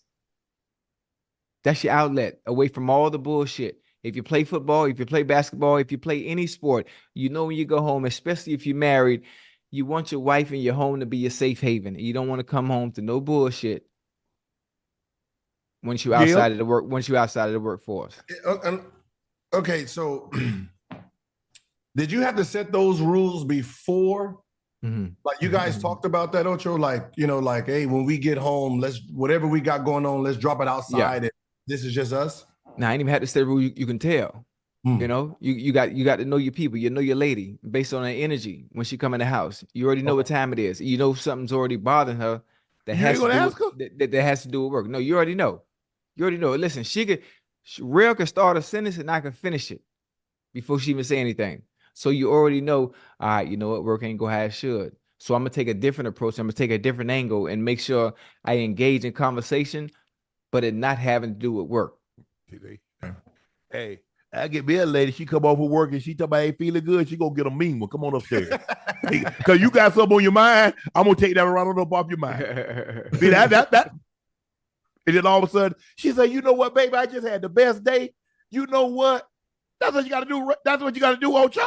See, when y'all young boys, y'all need to listen to my old boy, see, Gil, get y'all some game. Oh yeah, I got like 7. So whoever having a bad day, Ocho, you can stay over there. Well, I ain't even got those type of problems. Yeah, Mariah Mills. We all know who she was. She's the OF young lady that was dealing with Zion Williamson, that put all of his business in the street, and she resurfaced and said she had some advice from Zion. Since you want to send your publicist to talk SHIT about me every freaking week, how about you get on the treadmill, speed 3, level 12. Maybe you should lose some weight and then go for it like an hour 2. Second, how about stop drinking sodas? 3, how about practice doing 3-pointers? Everybody tired of seeing you dunk all freaking day. Learn another move. It's getting bored and tired. You're tired and boring, just like you were in bed. Damn, she came like that. Hey, you know what? That might be the girl that he probably really need. Nah, hell nah. Not if you don't put my business in the street. Hell nah, I don't need you. But think about the jabs, right? Put it on speed 3. Yeah. 12. 12 incline. She know him. Yes. Better. So that means most likely she was the one that was trying to keep him healthy. No, but she blew up the spot. No, I would blow up the spot too. You got somebody else pregnant. Hey, I'm over here with your fat ass, and then you over here getting some. Oh, nah. But guess what? She's showing them wires. I'm gonna keep my mouth shut because probably to keep me from putting my business in the street, he gonna keep them things coming because he don't want. He already got one. He don't want this other business in the street. So guess what? He gonna keep me on the hush. You know, hush money. That hush money good. That hush money come in handy, Gil. What's wrong with these women today, man? They don't know hush money is the best money. You don't need to pay you no more.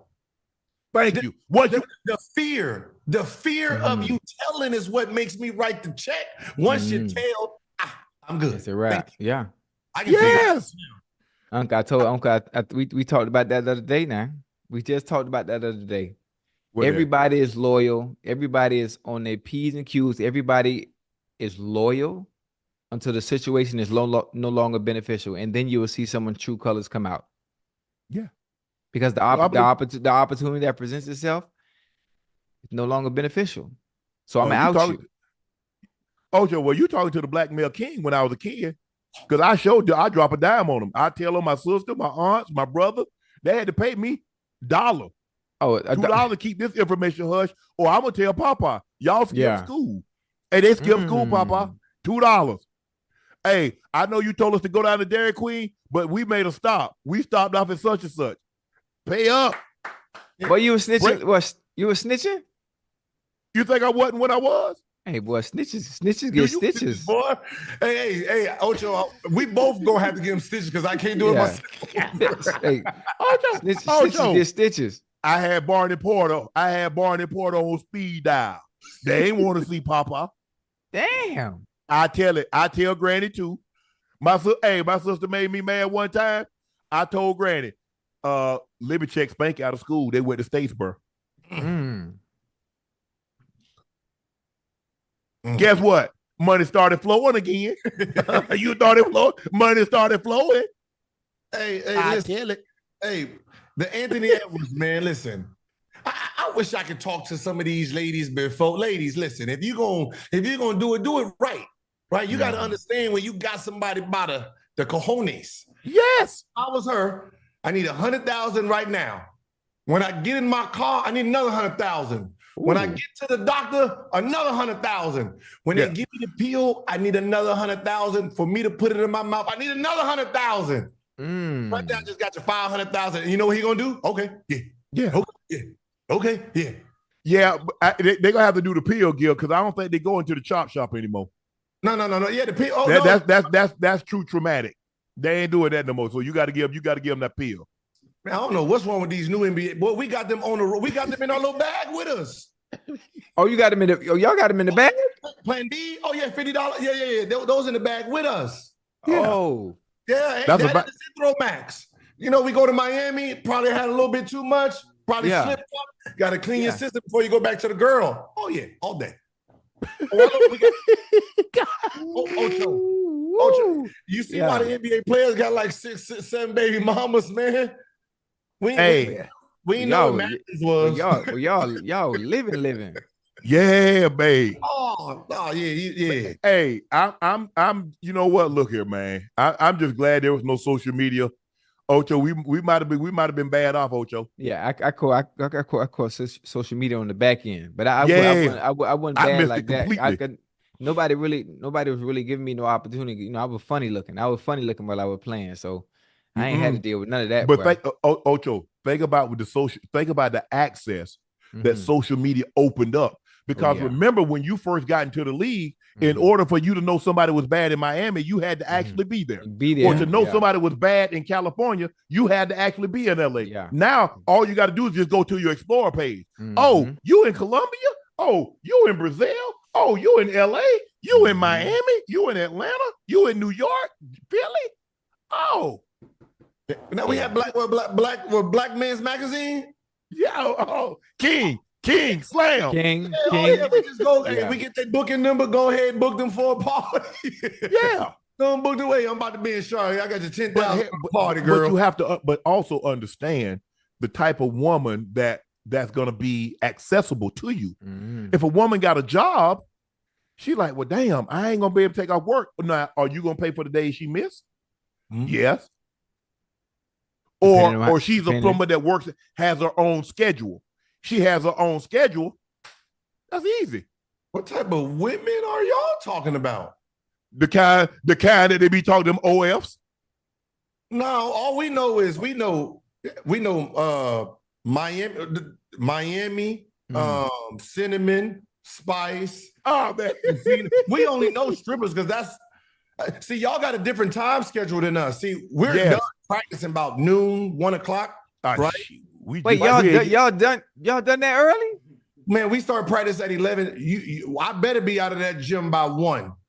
Damn. Right? Oh no, hell so no. think about the women that are available to us. None. Not no ones that has careers. Right. So you got strippers that's going in there, going to get their little outfits for the night. By the time, the real So you wear that over here to me. Wear that outfit you go wear tonight, wear that over here to me. So we only dealing with slumlords. We ain't dealing with no educated women. No, they at work when we're playing. Okay, I got it. And by the time they off work, we probably at work playing before the game. Then we going to the club or the strip club. They going to sleep ready for work in the morning. So we don't get those women. Nah, we know Bambi and them. Yeah, that's Coco coming to the stage. Coming to stage number 2 is Coco. Yeah. Hey, we know how you look by your name. If you didn't have a name like Deja or Miami, that's all we looking for. Who name is Deja in here? Deja Vu, Miami, yeah, London, yeah. Woo! Yeah, you need Coco, Honey. No, you got to have a name. You got a name like Coco. You got a name like Honey. You got a Mercedes. Name like Cinnamon. Yeah, everybody Mercedes. Nah, you should have called yourself Hugo. You not no Mercedes. a Pinto. Nah, hell nah. I don't know where you get that. Take that name for her. I don't know who gave it to her, but she don't need to have that one. More like an F-150. Your name F-150. Rod A70 said, Gil, did LeBron's wife really break down film with him? Yeah. No, that's a true story, man. When I went over to LeBron's house, I don't know if you heard the I think Richie Paul was on JJ's podcast when he was talking about this big gambling game we did. Yeah. Like when we were doing the playoffs, LeBron wasn't gambling. He was with him in Savannah, was watching film, breaking down tape on us. And then, I'm like looking like, well, that shit ain't going to work because I don't like that play. Right. But the fact that that's what they were doing at a young age, because I went to coach like, man, hey, that's like a machine we're about to play against. We were better than them. He was smarter than us. Wow. Like he was better prepared at an early age. He outsmarted us in that series. He was just smarter than all of us. We took his gift for granted. We knew the athleticism. We didn't know he was tactical. Are you, Gil, look, chosen one on the cover of Sports Illustrated. We know the 3 straight, the championships in high school. Is he more or exactly what you thought he would be? Way more. Right. I mean, I didn't think that. I remember my dad said, "Hey, you better get ready this summer. There's a kid coming in by the name LeBron James. He's like a hurricane. Ain't nobody care about no high school kid coming in." And then the first time I seen him, I was like, "All right, okay." The athleticism was different, and then just being on the East Coast playing against him, I can just see it clicking faster and faster. So he had to guard me his first years, where I was giving him that business, but you can see it. Like, oh man, by the time he's 20, we're gonna be in trouble. And this part I didn't calculate. But watching him break down film and then watching him, I was like, oh, okay, he's gonna be something to reckon with. But you didn't see that he was gonna take care of himself and be exactly what he is today. You did. If someone said they lying, they're lying to you. For him to be able to do what he does, because he missed a lot of the Bronnies and Bryce and Zuri. He missed a lot of that because he needs to get his rest. He needs to train. He needs to have the physio and to make sure everything. And he's at the gym getting up those shots. How important is it to have someone in your life that understands you like Savannah understands Bron, and not say, I need some help with these kids. I've been there all day with these kids. Now it's your turn now. Oh, no. That's exactly what the other 99.9% of us get. I've been here all day with the kids here, right? So the fact that they've been there from the beginning, the whole team, Maverick, it's the same group from day one. They all knew the objective. And that objective, be better. If it was be better than Michael Jordan, they all did their part. Right. So when we look and say, what has he sacrificed? And we look at Bronny and the family, he sacrificed being with his kids right now. I mean, it's 20 years, 21. Yeah, 21 years. So that means he didn't get to really be hands-on with Bronny. I was Bronny's first trainer. Hey, Gil, what you think? What you look like? Hey, I'm nervous for him, you know what I mean? Because he's not there to really instill what he can into him, right? It's been from a distance. That's what he sacrificed, right? So the fact that, Savannah has really gotten these boys to where they are just shows you what type of stability he's had this whole time. It's special because she's made it abundantly clear. She said, like, some people want to start a business and some people want to do this. She says, all I wanted to be was a wife and raise a family. So that means she gave up anything that she could possibly want to be outside of being a wife and raising a family to sacrifice because she knew what he wanted. I mean, think about somebody giving up them. That's like a mother and a father sacrificing for their child. But she sacrificed maybe what she wanted or what she could have achieved. So you know what, baby? I got them. Hey, I got this. I'm in the carpool lane. I'm going to pick them up. I'm going to be there. When they look up in the stands, they're going to see one of us. It's probably going to be me because I want you to be the best that you absolutely can possibly be. Now it gets to a point, Savannah, what do I absolutely have to be there for? Bronny's first game, considering what he went through this summer, the cardiac arrest. We don't know if and when he'll ever play again. I can't miss that under no circumstances.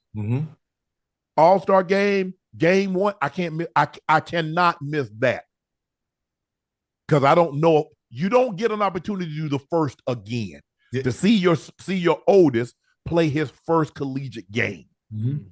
So now you understand, because remember, Ocho, you know this.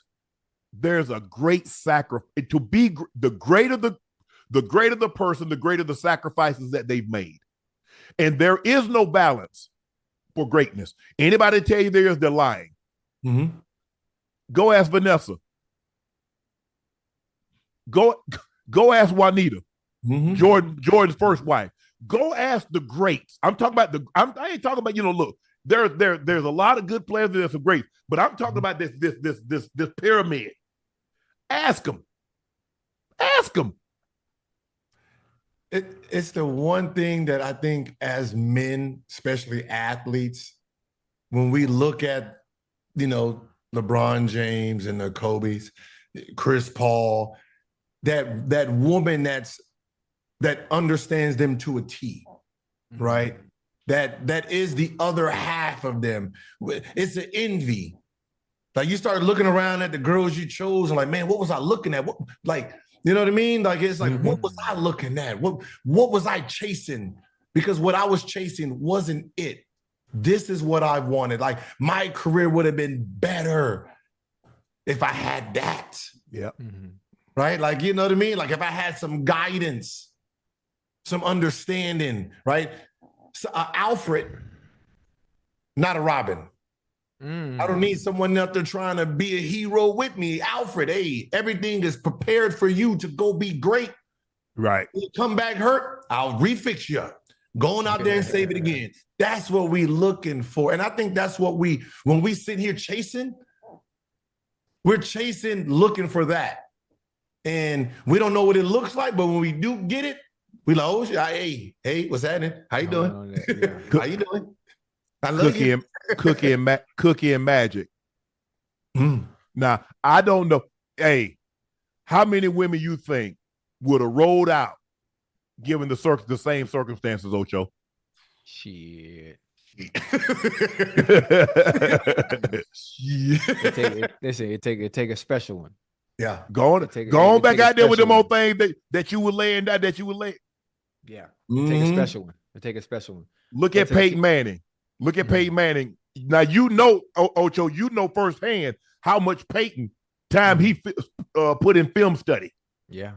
Brady, until she's like, you know what, Tom, damn it, man, you've been promising me for the last 7-8 years that you would go hang it up. Yeah, man, you ain't gonna stop. And I just can't do it anymore. She went as long as she could.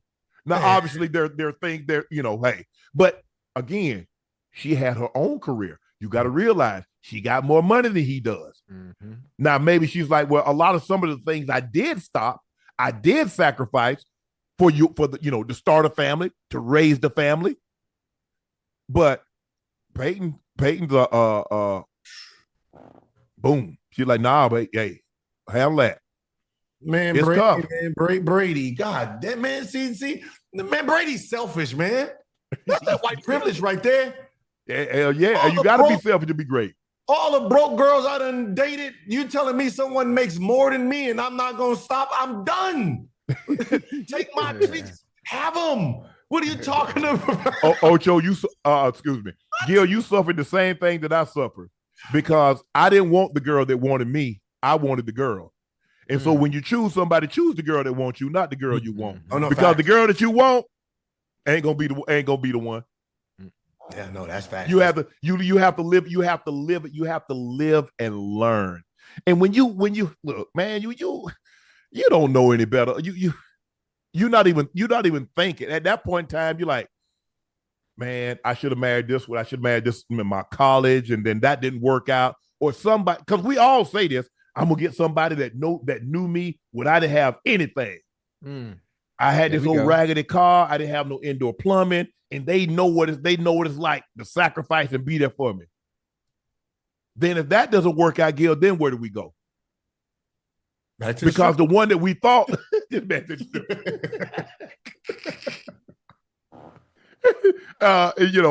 like Ocho. It's like, well, if the high school or the college sweetheart doesn't work, right. Well, damn. Even if you the seventh rounder, if you're on an NFL team, you in the NFL. It ain't like, what I'm saying, hey, you're in the NFL. It's not like, you work around the building. Right. You actually in the league. So whether you're a 7th round pick or a 1st round pick, hey, are you that sharp to play for the Broncos? Now it's a whole different story. Too late now, Ocho. Yeah. It's hard. Let me ask you this, Ocho. What type of Christmas gift should you expect from your girlfriend when you're rich? And what type of gift should she expect from you? Let me see. What type of gift should I expect? First, I expect a gift. I expect her to get me a gift. Hold on. This is the key. I expect her to get me a gift with her money, not money I've given her. Right. So I expect a gift from her money. Mm-hmm. And for me, the things I like is I'm very simple. I'm very simple. Especially on Christmas, a day like that. Give me shades. I love shades. I love me some shades. You can never have enough socks, tank tops, and white tees. And I love Dickies. And I'm throwing this out there now. She probably already knows I want Dickies. I like Dickies. Get me Dickies, and I'm good. Hell, it sounds like you going to prison. You want some commissary stocked up. What the hell? That's goddamn Dickies. Yeah, that's what I like. I mean, you got to remember, I'm from Miami now. I'm from Miami. So that's what I'm saying. I mean, Dickies is our that's the go-to if you just relaxing, you going somewhere, you throw on a pair of Dickies. That's Dickies, white tee, tank top. Yeah, look like you about to do a dime.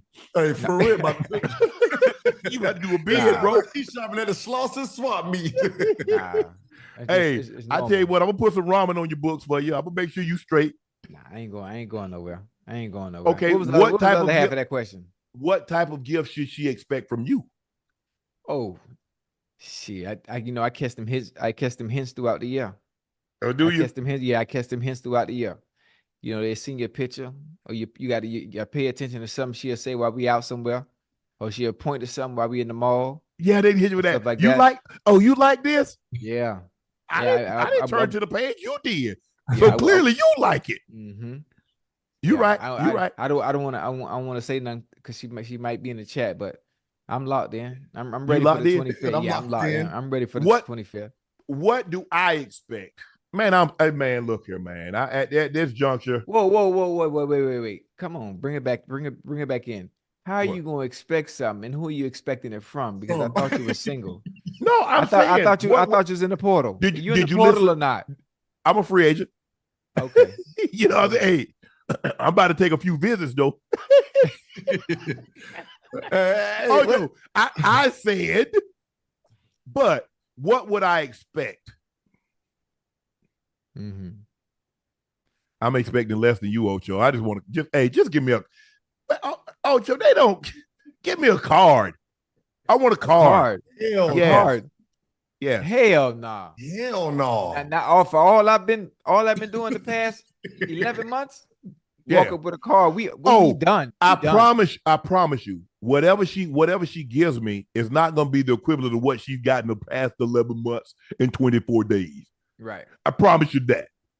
Now, what I have gotten, diamond Rolex and no, I've gotten them. I hadn't received that. Diamond Rolex, big diamond earrings, purses. I mean, whatever. A lot of times they say, hey, I want the cash. Okay, no problem.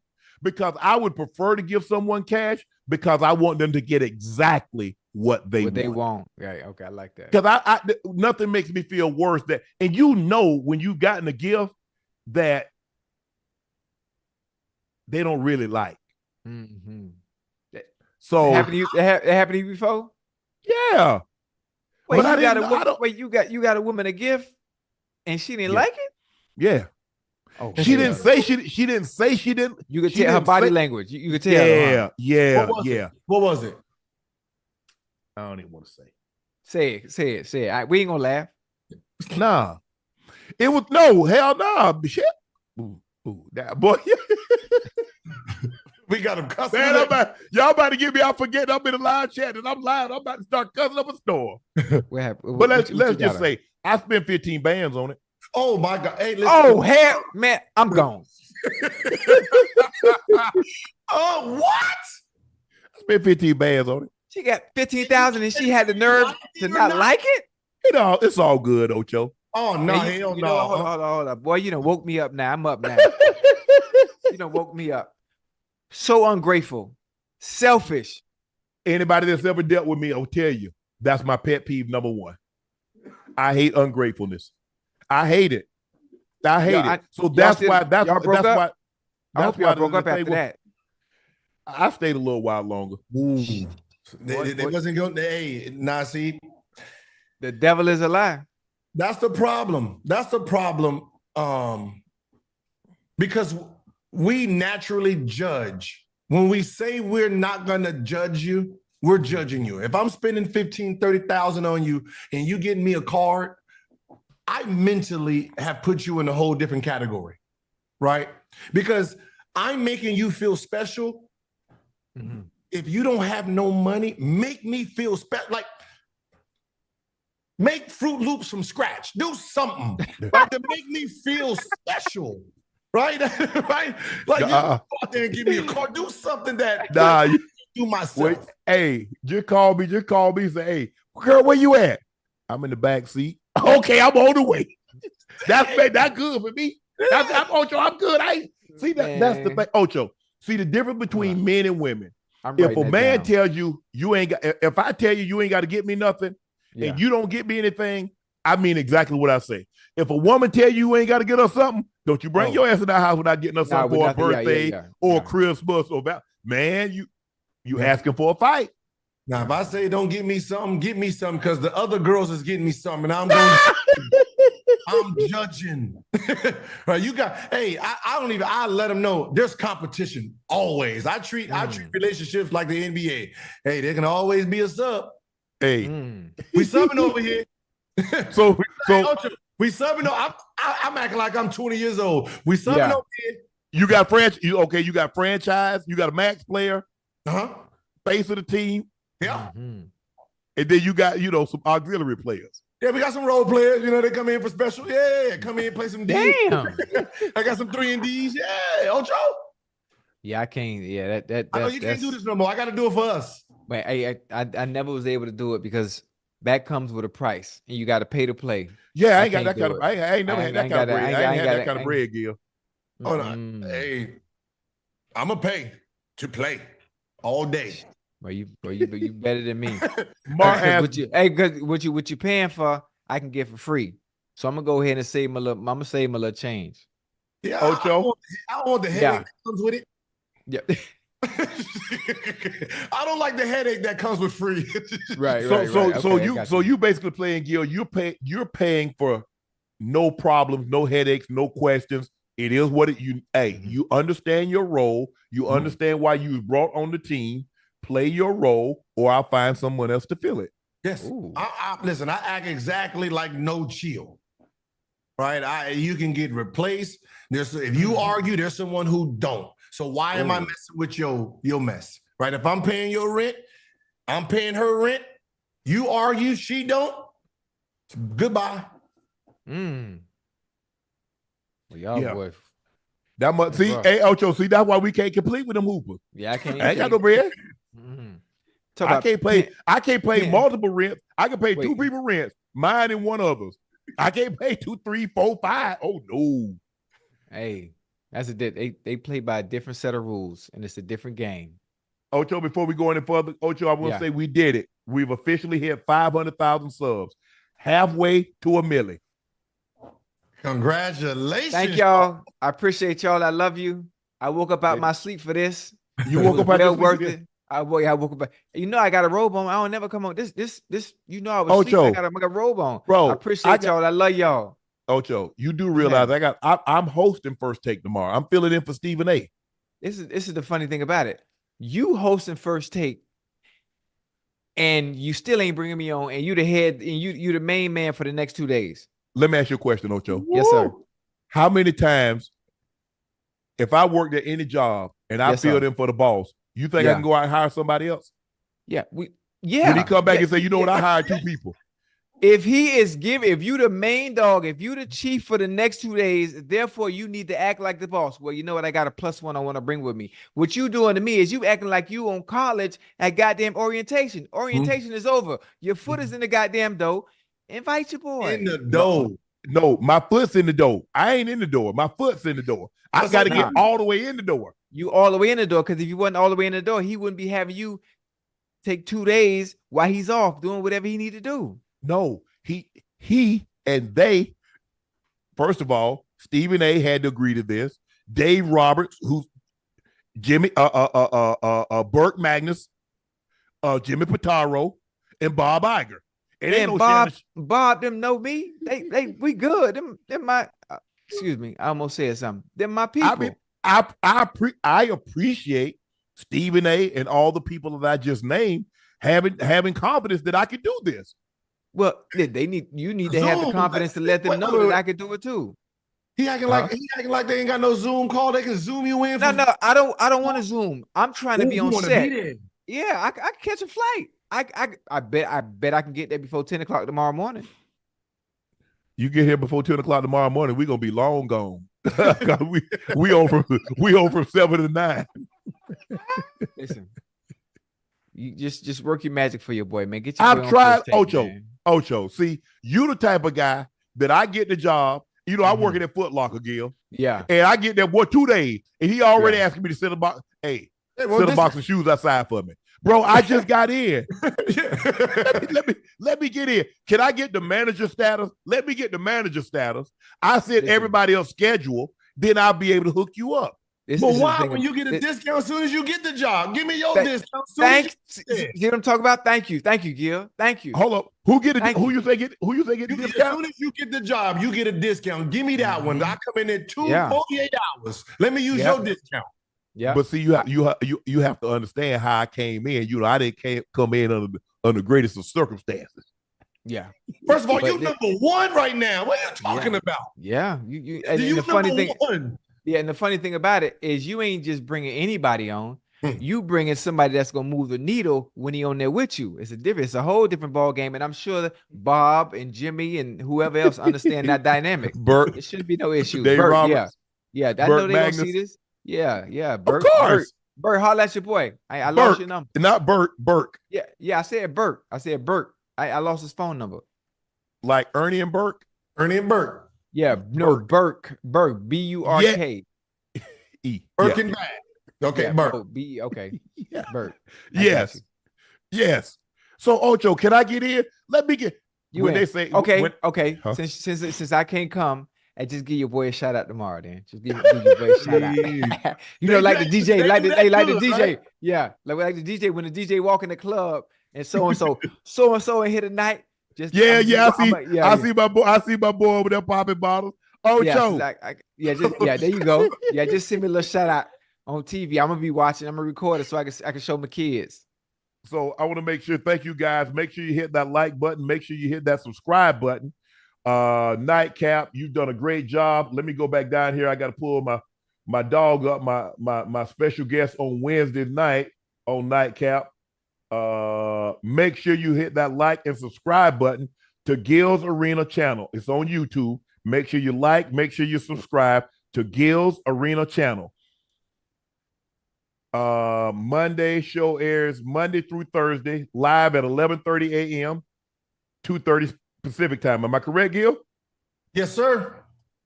11:30 a.m. Pacific to 2:30 that's 2:30 Eastern time.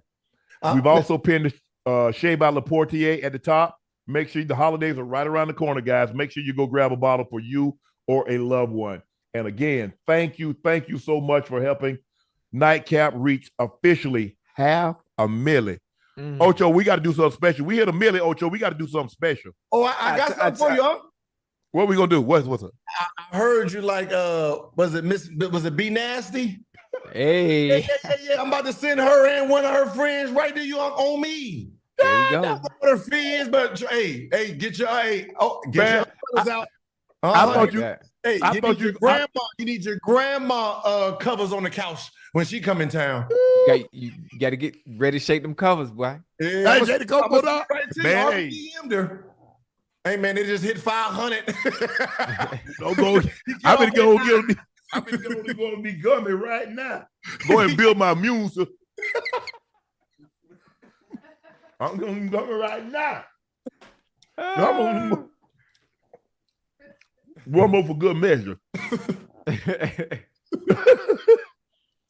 KM Production says, don't listen to Ocho. He's trying to get you fired on your day off.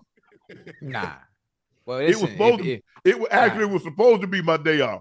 Mm-hmm. Wait, listen, if I get on there, you ain't getting fired. Well, you're going to get a raise. I'm going to make sure you get a raise now. You do. I mean, obviously, like I said, over the last 4 months, Stephen A. and I have become very, very close. But for him to trust me, to says, okay, hey, big boy, can you do it? And for the bosses to reach out and says, hey, we want you to do this. Obviously, it means a lot. Mm-hmm. And knowing, because I was like, oh man, I'm like, man, I got Nightcap Wednesday, and you want me to do Thursday, Friday? I got Nightcap for Thursday, and I got Club Shay Shay. I'm taping Club Shay Shay tomorrow at noon. So by the time I get downtown, eat, I got to head over to the spot and do a taping. But you can't ask God to give you something and then complain about how much you put on your plate. You said you was hungry. Mm-hmm. That's what you say, Ocho. We said we were hungry. We wanted this. Yeah. We cannot complain now about how much he's giving us to eat. Facts. I like that. Mm-hmm. And so that's what I'm gonna do. Gil, we had someone in the comments says, Gil, who's on your Mount Rushmore for the Lakers? For the Lakers? Yes. Magic at the 1, Kobe, LeBron, Kareem, and Shaq.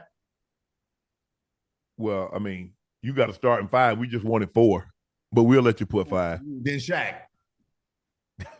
Man, you sure they put Paul Kareem? The man just fell at a concert, broke his hip, and he still can't get no love. I'm just one more person disrespecting him. Hey, I just got in line. I ain't Corey Higgs. Ocho, Corey Higgs says he tried the urine treatment on his ankle and he can now dunk. I told you. All you got to do is heat it up, man. Something about the toxins in the urine that absorbs all the swelling and anything in there, man. It had you back to normal in 2 days. I'm good. I don't want to be back to normal. I don't want to be normal. Life Lessons ask, who's more athletic, football players or basketball players? What you think, Gil? That's a good one. It's different athleticism. I think overall, like jumping ability up and down, I think football players. Yeah. Like when it comes to just max verting, it's football players. Yeah. I think we're more athletic. What you think, Ocho? Man, hoopers got bounce, man. Yeah. It's some hoopers that got bounce. But I think, it's different types. It's 2 different type of athleticism and movements in general. Mm-hmm. Right.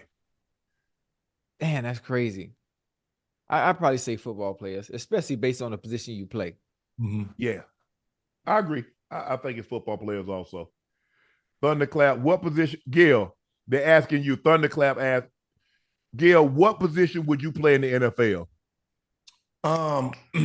Who's the dude that's right next to the Gatorade thing? Is that the water boy? Yeah. Hey. That equipment guy. Hey, I'm not going out there getting hit. You see how hard they hitting? Yeah. No. I played Pop Warner, played for the East Valley Trojans, tried a quarterback sneak. I woke up as a basketball player, knocked my helmet off and everything. I'm good in this sport. Okay. Yeah. No, thank you. That's a good one. Funny story. Jalen Dorsey said, funny story. Monday night, my girl yelling in her sleep had my heart rate about 200 beats per minute. I could hear my heart pumping. Just had to ask, have y'all ever heard people around you sleep talk or sleepwalk? Yeah. When I'm sleep. You ain't never heard anybody talk in their sleep? Man, when I'm sleep. The fact that I was able to answer that phone call and you woke me up. I don't know how I did it, but I'm a light sleeper though. Gil, you ever heard anybody sleep talk or sleepwalk? No, sleep. I've never heard nobody. I've never heard anybody sleepwalk, but I heard people talking to sleep. Oh, serious? Nah. Yeah. Mm-mm. Nah, I'm sorry. They don't usually spend the night, huh? They don't usually spend the night, huh? Man. KLB89 said, Ocho, I'm shooting my shot. I'm a wedding photographer and a damn good one. I want to photograph your wedding. You love saving money. I'm doing it for free as a fan. How do I get in touch? P.S. Love the show. Hey, boss man, anything having to do with the wedding, that's on the missus end. So you would have to send her a message. She will respond, especially for something as important as that. And saving money, her and I are on the same page. So she will respond to you if you send her a tweet. And I'm sure she will oblige. I appreciate it though. Ocho, I want to thank you for I don't think you were asleep. Huh? I don't think you were asleep, but I appreciate you coming on. Listen, if I wasn't asleep, I wouldn't have on my robe. I jumped out the bed, hooked my laptop up, put on my robe, and put on some glasses just because I knew I had to pair that match damn robe. Well, I couldn't. Trust me. I was asleep. I couldn't thank everybody for 500,000 without you. How they gonna look? You right. You right. Well, listen. I mean, shit, you leaving me off first take. Shit, you did that. Well, I'll tell you what. I tell you what. When we do 3/4 and a milli, I will let you have it. You go take the whole show by yourself. Ooh. Wait, that's your what? whole. You go take Nightcap. You got Nightcap all to yourself. Whoever you want to have on, you have Rail, you have the kids. I will let you have it. Wait, when we hit what? When we hit what? We can hit either 750 or a meal. I'm gonna let you have it. Oh, let me tell Rail. I can get to 750 by next week. Don't do that. What? I'm just saying. You got it. Yeah, you can have whatever guest. Hey, you set the lineup for the guests, whoever you want to come on. Matter of fact, speaking of guests, I saw Moneybag Yo say he want to come on as a guest, man. When? It's on him. So we got to hit 750 first, right? Yep. Okay, bet. Yep. I heard it. But we trying to get some things together for that big trip we got. We got a big trip. Oh, you talking about over there in with the spear at the spear? Okay. Yep. I'm ready. Yep. I'm ready. Let's get Denzel. Let's get Denzel. I don't know if Denzel gonna be there. He'll show up. I mean, he does like sports, but I don't know that, we got to keep it strictly sports and then let him log off before we go into the other stuff. Right. Now, he would be good on life lessons about discipline, about sacrifices. And so it'd be interesting to him because Paulette, they call her Paulette, Washington, she sacrificed. She was a classic pianist, John David, which is his oldest son. All of them are in the business. They worked in some capacity, either in front of the camera or behind the camera. I think John David is really the only one that's in front.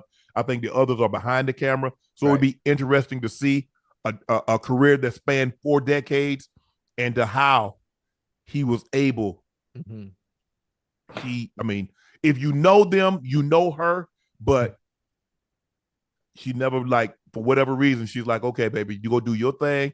I'm going to hold this house down. I'm going to make sure the kids have X, Y, and Z. You go ahead and build this empire. Takes a special type of person to do that, Ocho. Yeah, it does. Yes, it does. Thank you for joining us for a special edition of Nightcap Basketball. I want to thank Gilbert Arenas for joining us. Make sure you hit the like button, hit the subscribe button. We are now officially 500,000 subscribers on Nightcap. We could not have done it without you. Make sure you like and subscribe to Gil's Arena channel. It airs Monday through Thursday, live at 11:30 a.m. Pacific time, 2:30 p.m. Eastern time. We've also pinned Shea by Laportier at the top of the chat. The holidays are right around the corner. Make sure you go ahead and order yourself a bottle or for someone that you love. And your boy got to get to bed because he got to get up early tomorrow because your boy got to host First Take. Me and the crew, I don't know who's going to be on there with me, but we're going to have a great time. What you going to do soon as First Take start tomorrow? What you going to do? I was like, hey, how y'all doing? I ain't been on TV in a long time, so I want to say, Ocho, can I get, can I get in? Can I get in? Lord have mercy. Hey, so man, you just want me. So you see what I'm saying, Gil? As soon as I just got the job at Foot Locker. He already want me to set a pair of shoes aside. Soon as the man just give me the have you ever seen it? I used to work at Foot Locker. Soon as you start at Foot Locker, you get a family discount. Yeah. Facts. You have a family discount as soon as you on First Take tomorrow. I ain't got no family discount.